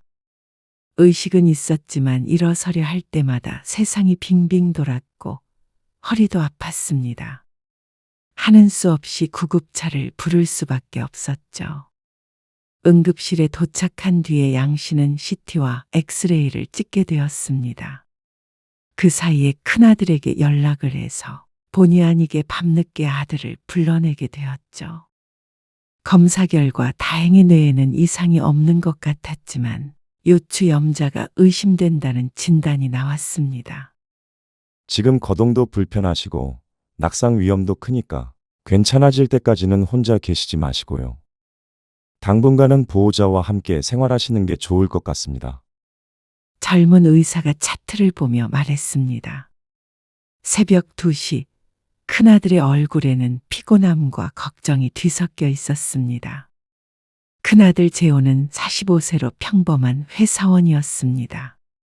며느리는 초등학교 교사였고 중학생 아들 하나를 키우고 있었습니다. 일반 병실로 옮겨 며칠간 치료를 받고 퇴원을 하기로 했는데 다음 날 딸과 막내 아들이 왔습니다. 양 씨는 금방 퇴원하기에 부르지 않았지만 큰아들이 상의할 것이 있다며 부른 것이었습니다. 엄마 괜찮아? 둘째인 딸 은주는 43세로 사위와 함께 초등학교 앞에서 편의점과 바로 옆에 분식집을 같이 운영했습니다. 어떻게 소파에서 떨어져요? 그리고 막내 아들은 39세로 최근에 직장을 그만두고 작게 사업을 시작했습니다. 며느리는 생후 4개월 된 아기를 돌보느라 회사를 쉬고 있는 상태고 말이죠. 전화로 얘기했다시피 엄마 상태가 이래서 혼자 계시기 힘들어. 한 2, 3주 정도는 같이 지내야 할 것 같아. 의사 말이 그래. 아, 그래? 큰아들의 말에 갑자기 분위기가 찬물을 끼얹은 듯 조용해졌습니다. 그런 분위기를 깨고 막내 아들이 말했습니다. 다들 알다시피 우리 집에 태어난 지 4개월 된 신생아가 있잖아. 요즘 소연이 잠도 못 자고 애만 봐. 나는 회사 나가야 되고. 무슨 도움이 되겠어. 그러자 서로 앞다투어 양 씨를 데리고 가지 못하는 이유를 피력했습니다. 나도 종일 일하고 김서방도 야간까지 혼자 편의점 보느라 집에 붙어 있는 시간이 없어. 그 와중에 애들 학교나 학원도 신경 써야 해서. 다들 사정이 있었습니다. 그리고 양 씨도 그런 사정을 모르는 것이 아니었습니다. 세 자식들 모두 바쁘고 정신없게 살아가고 있었습니다.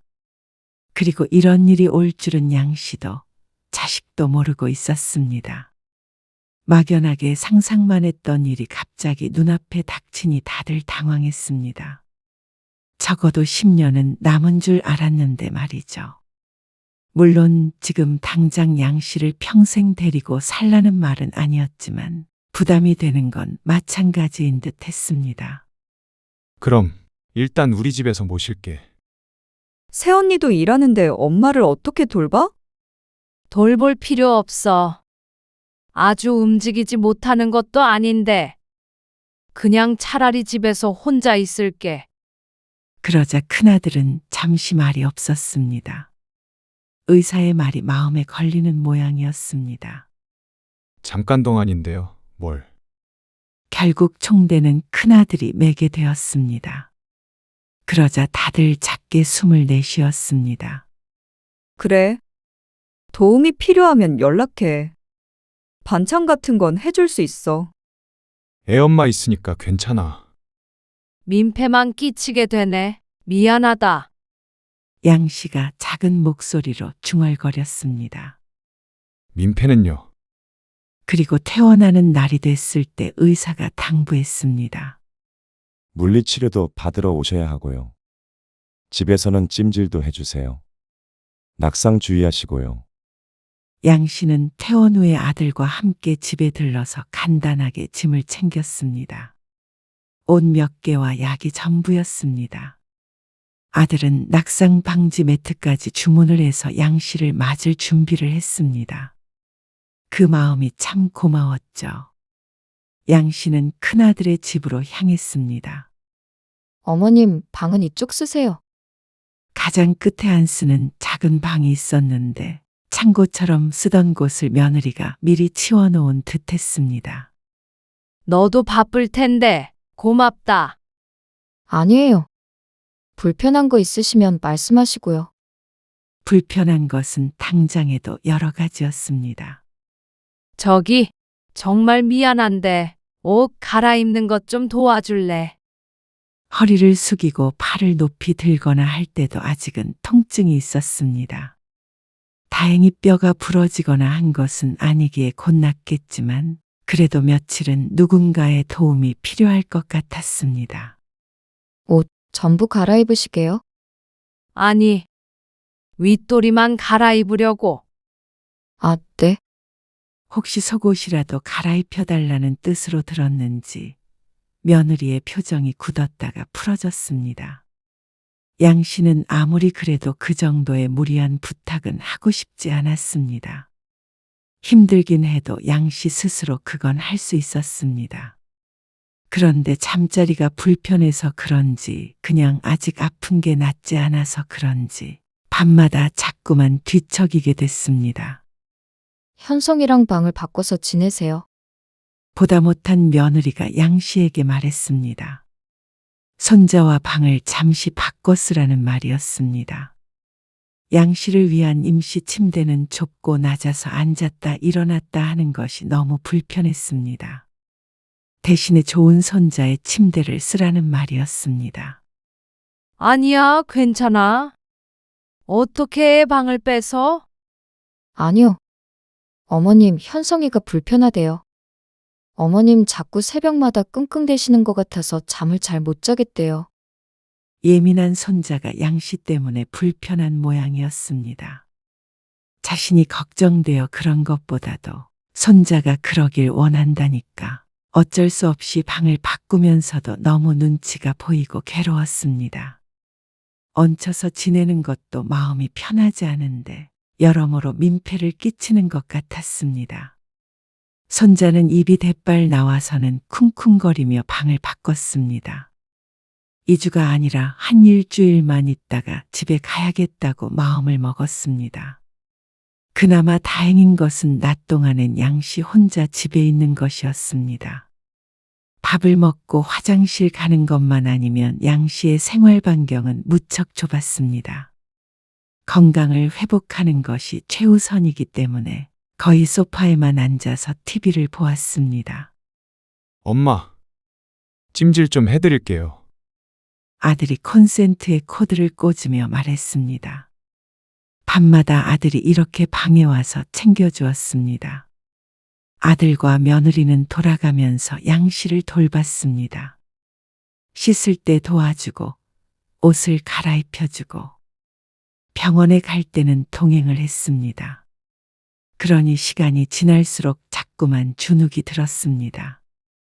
친절했던 며느리도 일주일이 지나가자 양씨만 보면 한숨을 참는 것이 보였습니다. 어머님, 이틀 뒤에 현성이 중간고사거든요. 현성이 시험 공부는 식탁에서 해요. 아, 그래? 네. 그래서 방에 들어가 계시면 감사할 것 같은데.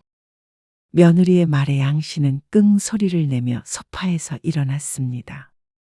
TV를 끄고 천천히 걸음을 옮겼습니다. 부축해드릴까요?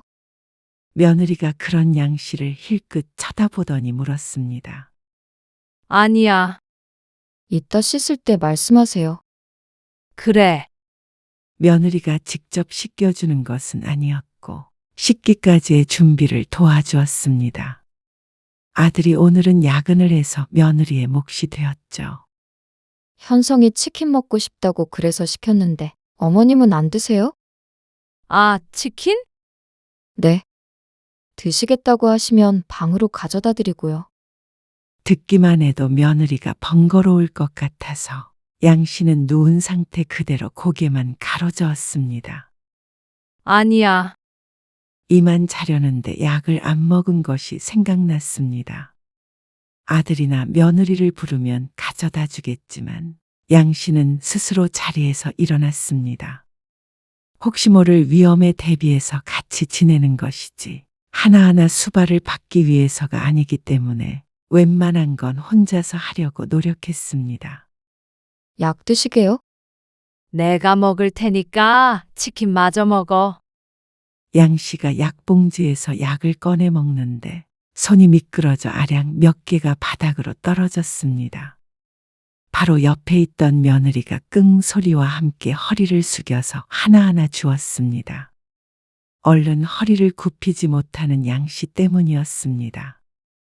그런데 양씨는 바로 옆에서 식탁 밑에서의 며느리의 표정을 슬쩍 보게 되었습니다. 결코 좋아 보이지 않았습니다. 아니, 어찌나 인상을 쓰고 있는지 보는 사람의 간담이 다 서늘했습니다. 그 표정을 본 이후로는 양씨는 아픈 몸을 이끌고 뭐든 혼자 하려고 했습니다. 그런데도 며느리는 양씨의 존재를 견디기 힘든 모양이었습니다. 여보, 어머님 언제까지 여기 계시는 거야? 얼마 안 남았잖아. 아니, 도대체 왜 우리만 어머니를 모셔야 되는 거야? 다들 사정이 있다잖아. 사정 없는 사람이 어디 있어? 나 요즘에 머리도 빠지는 것 같아. 스트레스로. 아침 저녁으로만 좀 도와드리는 건데. 당신이 다 할 것도 아니잖아. 나도 일 때문에 바쁜데. 어머님 아침 저녁 차려드리고 점심에 드실 거 챙기고 찜질해드리고. 진짜 힘들어. 농담 아니야. 알아. 당신 고생하는 거 누가 몰라. 며칠 안 남았다고 하지만 그래서 더욱더 다른 형제들도 도와야 된다고 생각해. 각자 이틀씩만 돌봐드리면 되겠네. 나 혼자 감당 못해.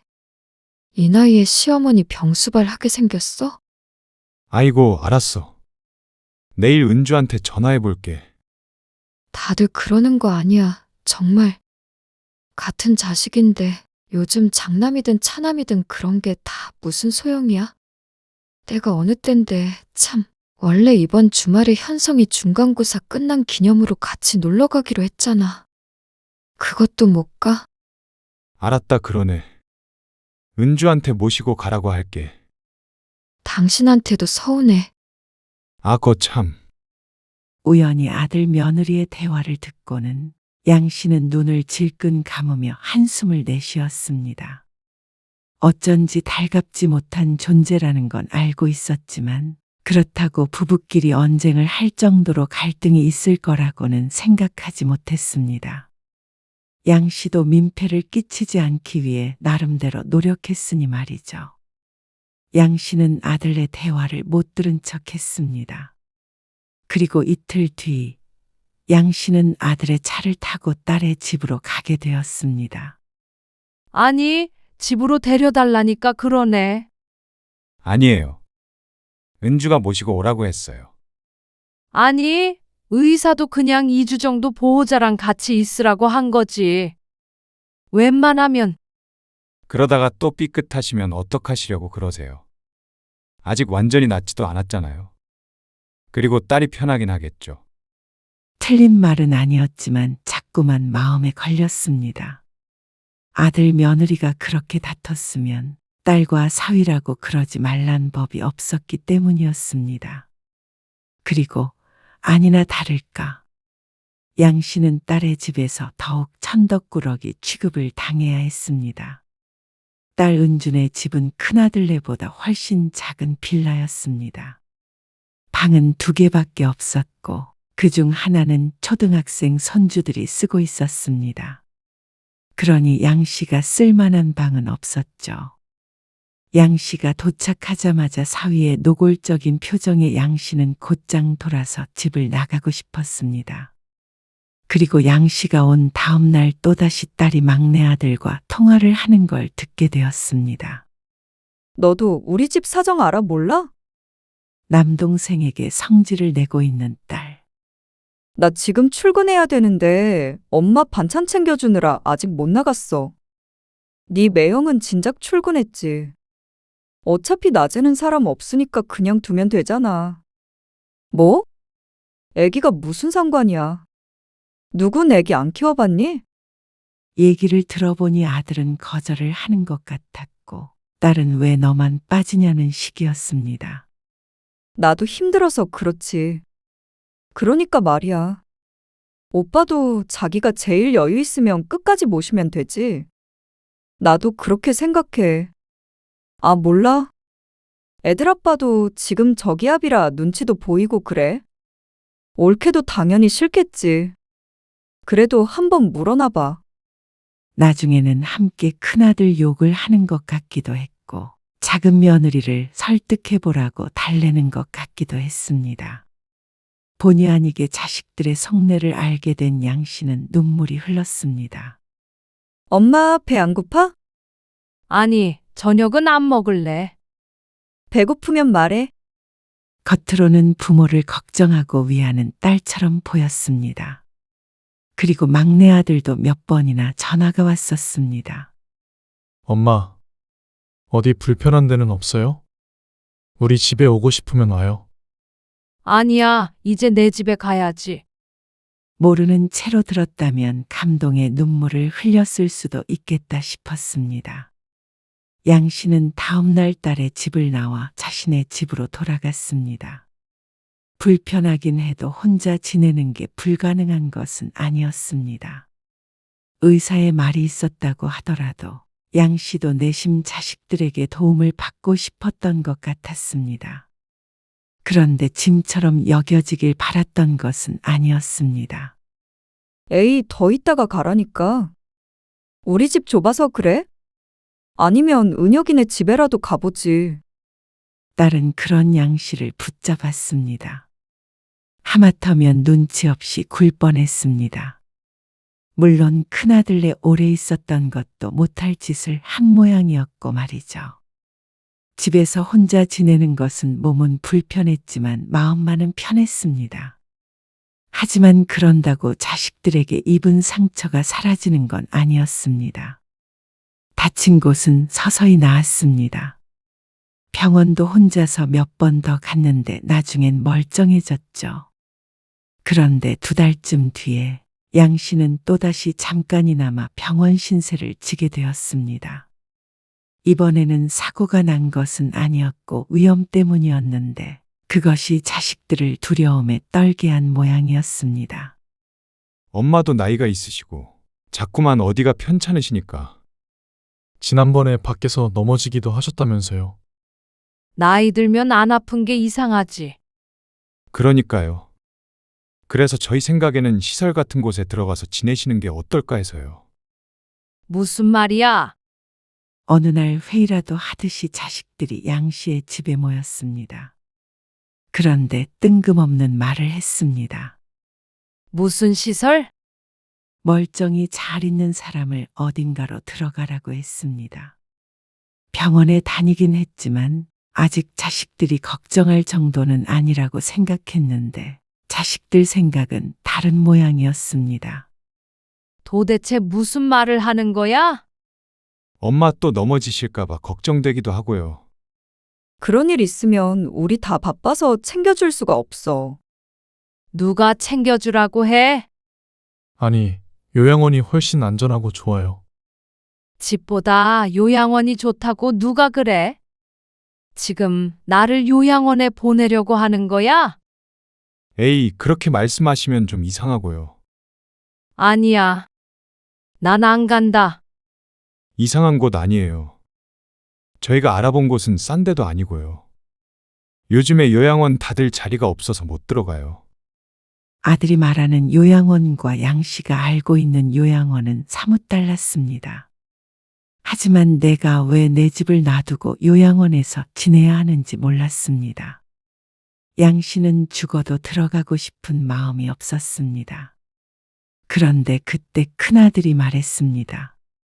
나이 들어서 편찮으시면 자식들이 고생해요, 엄마. 무거운 아들의 말에 양 씨는 할 말을 잃었습니다. 그래.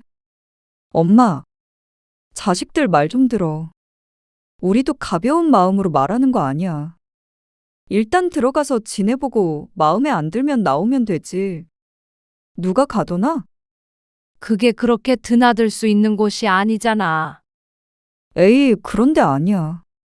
연락도 자주 할 수 있고, 면회도 언제든 갈 수 있어. 그리고 정 못 지내겠으면 우리한테 전화하면 되지. 그러면 나오면 되지. 근데 들어가면 안 나오고 싶을걸? 거기 가면 친구들도 많을 거고 재밌는 프로그램 같은 것도 많대. 집에 혼자 있는 것 있는 것 훨씬 좋아. 옆에서 딸도 그렇고 작은 아들도 큰아들을 거들었습니다. 양 씨는 궁지에 몰렸습니다. 다 필요 없으니 나가라고 윽박을 지를 수도 있었지만 그러지 않았습니다. 지난번에 양 씨가 아팠을 때 자식들이 얼마나 괴로워했는지 알기에 무턱대고 거절할 수가 없었습니다. 그러면 언제든 나올 수 있다는 거지. 잠깐만 지내볼게, 그럼. 그러자 자식들의 얼굴이 밝아졌습니다. 그렇게 양 씨는 어쩔 수 없이 요양원에 입소하게 되었습니다. 양 씨가 상상하던 것처럼 지옥 같은 곳은 아니었습니다. 하지만 그렇다고 아들의 말처럼 집보다 좋은 곳은 결코 아니었습니다. 요양원은 4인실이었고 철제 침대의 커튼으로 공간을 나눴습니다. 들어가자마자 묘한 냄새가 섞인 공기가 코를 찔렀습니다. 기저귀 갈아야 할 시간이라서요. 보호사도 같은 냄새를 맡았는지 얼른 옆자리에 커튼을 쳤습니다. 양 씨의 좌측 침대에는 와상 상태의 노인이, 건너편에는 치매를 앓고 있는 노인이 누워 있었습니다. 양 씨는 침대에 몸을 기대며 눈물을 삼켰습니다. 자식들 성화에 오긴 했지만 여전히 적응할 마음이 들지가 않았습니다. 한 달이 될지 2달이 될지 모르겠지만 금방 나가야겠다고 생각했습니다. 엄마, 지내던 집 말이에요. 이거는 부동산에 한번 내놔볼까요? 뭐? 부동산에 왜? 아니, 거기 지낼만 하시면 굳이 집을 이렇게 둘 필요도 없고요. 거기 한 달에 꽤 비싸거든요. 그 비용도 충당해야 하니까요. 금방 나갈 수도 있는데 집을 팔면 어떡해? 그리고 비용이 부담되는 거면 나만 나가면 되는 거잖아. 아, 알겠어요. 그냥 한번 여쭤본 거예요. 아들과의 첫 통화였습니다. 그 뒤로도 몇 번이나 집 얘기를 꺼냈지만 양 씨가 단호하게 거절하는 바람에 보름쯤 지나자 집 얘기는 나오지 않았죠. 그런데 양 씨는 첫 보름에 집으로 돌아가고 싶었습니다. 새벽이면 맞은편 치매 노인이 엄마를 찾으며 자꾸만 울부짖는데 양 씨도 악몽을 꿨습니다. 침대 난간을 두드리며 고라니 같은 소리를 내는 노인 때문에 잠을 설치는 날들이 많았죠. 양 씨는 이불을 머리끝까지 덮고 울었습니다. 약속한 대로 집으로 돌아가겠다고 하면 돌아갈 수 있겠지만 그런 것보다도 자식들이 자신을 요양원에 넣었다는 사실이 서러워 울었습니다. 도저히 못 살겠으니 집에 가겠다 하려면 적어도 한두 달은 있어 봐야 할 텐데 그냥 이 공간에 있는 것 자체가 슬펐습니다. 자식들에게 자신의 위치가 바로 이곳인 듯한 기분이 들었습니다. 어르신, 빨리 좀 움직이세요. 다른 분들 기다리고 계시잖아요. 공동생활을 하다 보니 다 같이 이동을 해야 할 때가 많았습니다. 걸음이 느린 양 씨를 담당 보호사는 무척 답답해했습니다. 뉴스에서 보던 것처럼 학대를 한다거나 그러는 것은 보지 못했지만 그렇다고 결코 친절하다고 말할 수는 없었습니다. 어쩌면 당연했습니다. 양 씨가 그동안 보아하니 정확하진 않아도 보호사 한 명이 돌봐야 하는 노인들이 한둘이 아니었습니다. 그러다 보니 말투는 신경질적으로 바뀌게 될 수밖에 없을 것 같았습니다.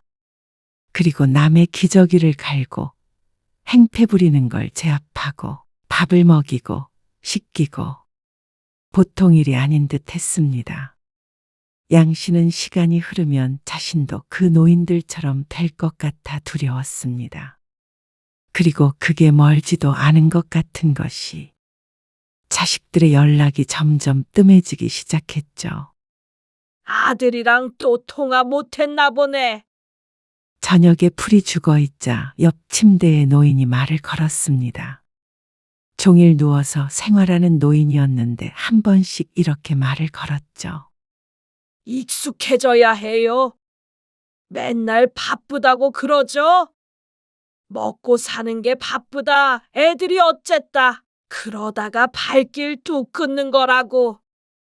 노인의 말에 양 씨의 가슴이 덜컥 내려앉았습니다. 정말로 양 씨가 최근 들어 들었던 말이었기 때문이었습니다. 차라리 저 양반처럼 정신줄 놓고 들어오는 게 나아요. 노인이 건너편에 있는 치매 노인을 가리키며 말했습니다. 정신 멀쩡하면 그게 더 고문이지. 그러고선 노인은 눈을 꾹 감았습니다. 조금이라도 더 꿈속에 머무르고 싶은 것 같은 표정이었죠. 양 씨도 그 기분이 어떤 것인지 알 것 같았습니다. 자식들의 전화, 방문을 목이 빠져라 기다리게 될 거라고 생각하지도 못했습니다. 노인은 치매 노인이 오히려 부럽다고 했는데 그러지도 않았습니다. 적어도 치매에 걸린 노인은 같은 병실에 있는 사람들 중에서 가장 자식들이 자주 찾아왔기 때문이었습니다. 얼마 뒤 양 씨에게 자꾸 말을 걸었던 노인은 병실을 바꿨는지 어느 날부턴가 보이지 않았습니다. 그러고 나서 곧바로 또 다른 치매 노인이 들어왔습니다. 그런데 기력이 없는지 늘 누워만 있었고 건너편 치매 노인처럼 소리를 지르지도 행패를 부리지도 않았습니다. 그러다가 우연히 보호사와 직원들이 하는 얘기를 듣게 되었습니다. 김춘자 씨 아들이 어디 유명한 변호사인가? 검사인가? 그렇다고 하더라고. 정말? 근데 왜 안 와? 안 온 지 5년도 넘었대. 돈을 몇 년치를 다 내고 찾아오지도 않는다더라고. 김춘자라면 새로 들어온 치매 환자였습니다. 꼭 죽을 날을 받아놓은 것만 같은 몰골이었죠. 그런데 아들이 변호사라고 하니 놀랐습니다. 아들이 변호사든 회사원이든 나이가 들면 모두 요양원에서 만나게 되나 싶어서 씁쓸하기도 했습니다. 우리 아들이 변호사예요. 그러던 어느 날 정신이 돌아왔는지 희미한 목소리로 김춘자 씨가 말했습니다. 자꾸만 변호사라는 말만 반복해서 했습니다. 그 모습을 보니 양 씨는 더욱 울적했습니다. 자꾸만 이렇게 식사 안 하면 안 돼요. 입맛이 없어서 그래요. 노인네가 정말 까다롭게 구네. 마지막 말은 양 씨의 귀에 겨우 들렸습니다. 자식들 방문이 뜸해지자 보호사도 양 씨에게 소홀해졌습니다. 이런 식으로 혼잣말처럼 기분 나쁜 말을 하기도 했고 도움의 손길은 거칠어졌습니다. 양 씨의 정신이 멀쩡하다는 걸 뻔히 아는데도 함부로 대하기 시작했죠. 바쁘니? 나야 늘 바쁘지. 내가 이번 주, 아니, 다음 주 주말에는 한 번 갈게. 시간이 날지는 모르겠어. 그래. 지낼만 하지? 그냥 그렇지. 나 언제 나간다는 소리는 안 해봤어? 오빠랑? 엄마 나오게? 여기서 지내는 게 싫으면 언제든지 나가도 된다며. 그거야 그렇게 얘기하긴 했지만 어지간하면 그냥 있어. 재밌지 않아? 재미? 여러 활동도 한다고 들었는데. 딸에게 한번 들어와서 살아보라고 하고 싶었습니다. 누가 묶어두는 것은 아니지만 꼭 묶여있는 듯한 기분이었습니다.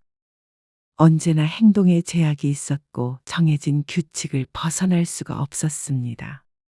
감시하는 듯한 눈길이 붙었고 괜히 싫은 소리를 듣기도 했습니다. 이것만으로도 충분히 이곳이 재밌지 않는 이유가 되었습니다. 나 이제 이곳에 충분히 있었잖냐? 그만 나가련다. 벌써요? 요양원에서 지낸 지 4개월이 넘어갔습니다. 양 씨에게는 4년처럼 느껴졌지만 아들에게는 오히려 짧게 느껴진 듯 했습니다. 몸도 아픈 곳 없고 허리도 다 나았어. 그런데 내가 계속 여기 있을 이유가 있냐? 그래도 거기가 편하시잖아요. 저희도 엄마 혼자 지내는 거 불안해하지 않아도 되고요. 혼자 충분히 잘 지낸다니까 그러네. 상의 좀 해보고요. 아들의 반응이 이상했습니다. 지난번에 딸도 그랬고 양 씨가 나가는 걸 원치 않아 하는 것은 분명해 보였습니다. 양 씨는 또다시 눈물로 밤을 지새야 했습니다. 그러던 어느 날이었습니다. 낮에 할 일이 없어 누워있다가 잠깐 잠에 들었는데 주변이 소란스러웠습니다. 분주하게 움직이는 사람들이 보였습니다. 무슨 일이 있나 싶어서 문밖 쪽을 보는데 오히려 일은 양 씨의 병실 안에 있는 모양이었습니다. 사람들이 문가에 있는 양 씨의 침대를 지나쳤습니다. 양 씨가 옆자리를 돌아보았습니다. 우측에 있던 노인이 여느 때처럼 눈을 감고 있었습니다. 다만 이제는 가슴이 오르내리지가 않았습니다. 돌아가셨어요? 놀라서 묻자 보호사는 고개를 끄덕였고 여러 사람들이 오가다가 침대를 끌고 나갔습니다. 텅 비어있는 옆자리를 보고 양 씨는 넋이 나가 있었습니다. 이렇게 삶이 부질없나 싶었습니다. 아들은 변호사인데 몇 년을 그렇게 누워만 있다가 가족들 곁이 아닌 모르는 환자들 곁에서 혼자 쓸쓸하게 죽어가다니. 그 마지막이 꼭 양 씨의 마지막인 듯해서 심장이 뛰었습니다. 양 씨는 그날 이후로 먹지도 자지도 못했습니다. 그게 아들의 귀에까지 흘러간 모양이었습니다. 아들이 오랜만에 먼저 전화를 걸어왔습니다. 무슨 일 있으세요? 무슨 일? 너희는 엄마를 이곳에 처박아 두고 행복하니? 양 씨는 진심으로 물었습니다. 과연 자식들이 바라던 게 이런 것이었는지 말이죠. 갑자기 그게 무슨 말이세요? 나 나갈 거니까 내일 당장 데리러 와라. 엄마, 왜 그러시는데요? 나는 여기서 죽기 싫으니까 내 집에 데려다 놓으라고. 양 씨가 아들에게 화를 냈습니다. 그런데도 아들은 양 씨를 회유하려고 들었습니다. 아니, 엄마, 반년밖에 안 됐어요. 네가 반년을 여기서 살아볼래? 왜 도대체 못 나가게 하는 거야? 가둬두는 거 아니라며? 가둬두긴요. 그러면 당장 퇴원시켜줘라. 엄마, 안 그러면 다음 전화는 내 부고 소식일 거야. 뭐라고요? 콱 깨물고 죽어버릴 테니까. 네 엄마 죽는 거 보고 싶지 않으면 당장 집에다 데려다 놔. 너희한테 나 돌보라는 소리 안 할 테니까. 그러자 아들이 한참 말이 없었습니다. 한숨 소리만 여러 번 들려왔습니다. 일단 알겠어요. 일단이 아니라 당장 내보내줘. 알았다고 했잖아요. 그리고 며칠 뒤 현관문을 열자 오랜만에 맡는 집 냄새가 양 씨를 반겼습니다. 아들은 문 앞까지 양 씨를 데려다주고 급한 일이 있다며 돌아갔습니다. 이러나 저러나 상관없었습니다. 집에 혼자 있는 게 오히려 마음이 편했습니다.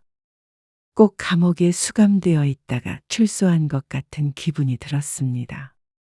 이제 내 집을 더 사랑하게 될 것 같았죠. 그런데 안방에서 문득 이상한 게 눈에 띄었습니다. 서랍장이 살짝 열려 있었는데 그곳에는 늘 인감도장이 보관되어 있었습니다. 그리고 집 등기권리증과 같은 서류들이 있었죠. 다가가서 문을 열어보았는데 다행히도 사라진 것은 없었습니다. 양 씨의 촉이 잘못됐던 것 같았습니다. 그런데 그 다음 날 집에 누군가 찾아왔습니다. 아, 여기 집 내놓으셨잖아요. 집 보러 왔습니다. 전화를 안 받으셔가지고 혹시나 해서 와봤어요. 집을 내놓다니요? 아, 아드님이신가? 금매로 내놓겠다고 몇 달 전에 연락 주셨었는데. 뭐라고요? 그럴 리가요. 어머니가 편찮으셔서 입원하셨다고. 그래서 집 급하게 판다고 그러셨어요. 기가 막혔습니다. 그러니까 자신이 요양원에 있는 틈을 타서 이 집을 처분해버리려고 한 모양이었습니다. 양 씨는 부동산 직원을 돌려보낸 뒤에 당장 아들을 호출했습니다.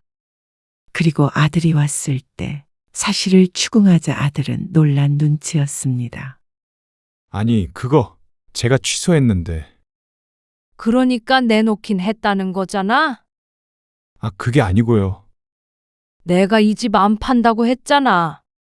근데 어떻게 상해 한마디 없이 그런 짓을 하려고 해? 엄마가 계속 거기 계실 줄 알았어요. 그래서 나 몰래 내 집을 팔려고 했어. 아니, 아들은 궁지에 몰린 듯 자꾸만 머리를 쓸어 올렸습니다. 그러더니 한숨을 내쉬면서 말했죠. 막말로 병원에 있으면 집이 필요 없잖아요. 나중에 엄마 나이 더 들고 혹시라도 치매라도 걸리게 되면 집 처분하는 것도 힘들어져요. 그래서 팔자고 그렇게 저희들끼리 상의했어요. 아들 혼자만의 생각이 아닌 듯 했습니다. 저도 요즘 힘들고 은주도 그렇고 은석이도 그렇대요. 그러면 이 집 팔아서 형제들이 나눠 갖는 게 맞잖아요. 뭐야? 엄마가 거기 계셨으면 모두가 해피엔딩인데. 해피엔딩? 너희한테만 그런 거고 나는 거기서 죽으라는 거잖냐? 아니, 왜 그렇게 나쁘게 생각하시는지 모르겠어요. 그러면 너도 딱 반년만 들어갔다 와봐라. 그러자 입을 다무는 아들. 이제 더 이상 아들하고 대화도 나누고 싶지 않았습니다. 그때 딸에게서도 전화가 걸려왔습니다. 양 씨는 보란 듯이 전화를 거절해 버렸습니다. 이제 다시는 볼 일 없을 거야. 내가 아파서 죽게 생겼어도 안 부를 테니까. 걱정 말어라. 대신 무슨 일이 있어도 내 재산이 너희한테 한 푼이라도 가는 경우는 없을 거야. 엄마, 남은 인생 가진 건 많지도 않지만 탈탈 털어서 다 쓰고 갈 거다. 양 씨는 집에서 아들을 쫓아내 버렸습니다. 너무 괘씸했습니다. 그런 줄도 모르고 그 안에서 얌전히 자식들이나 기다리고 있었던 자신이 어리석었습니다. 하마터면 변호사 아들이 있던 죽은 그 노인처럼 생을 마감할 뻔했습니다. 그 변호사나 자신의 자식들이나 뭐가 다른지 몰랐습니다. 이후에도 자식들에게 돌아가면서 연락이 왔습니다. 상황이 어려워서 그랬다. 사업 때문에 그랬다. 애들 때문에 그랬다. 변명이 많았습니다. 그래서 양 씨는 차라리 전화번호를 바꾸는 것을 택했습니다. 더는 들어볼 필요가 없었습니다. 양 씨는 진정한 의미로 혼자가 되었습니다. 이제는 남편뿐만이 아니라 자식들도 없다고 생각하고 살아가기로 했습니다. 죽을 때까지 자식 없이 사는 게 요양원에서 생을 마감하는 것보다 덜 끔찍할 것 같았습니다. 한참 있다가 아들이 찾아왔습니다. 여전히 양 씨에게 바라는 게 있어 보였습니다. 그래서 양 씨는 집을 내놓게 되었습니다. 자식들이 찾을 수 없는 곳으로 떠나버리고 싶었습니다. 지난번에 찾아왔던 그 부동산이 또다시 찾아왔습니다. 금방 나갈 거예요. 전에 계약하겠다는 분 계셨는데 전화해 보니까 아직 이사를 안 하셨더라고요. 네, 최대한 빨리 팔아주세요. 양 씨는 한 달 뒤 살던 집을 떠났습니다. 보금자리야 딴 곳에 만들면 그만이었습니다. 부모를 짐짝 취급해 요양원에 넣고 집을 가로채려고 했던 자식들과는 이제 더 이상 안 보고 사는 게 맞았습니다. 양 씨는 더 이상 외롭지 않았습니다. 남들은 겪지 못하는 경험을 하고 나니 혼자 있는 시간이 오히려 소중했습니다. 언젠가는 자식도 떠오르지 않는 때가 올 거라고 믿었습니다. 그때가 된다면 자식들은 후회할지도 모르겠죠. 자신들이 어떤 짓을 했는지 처절하게 깨닫는 순간이 올 것이었습니다.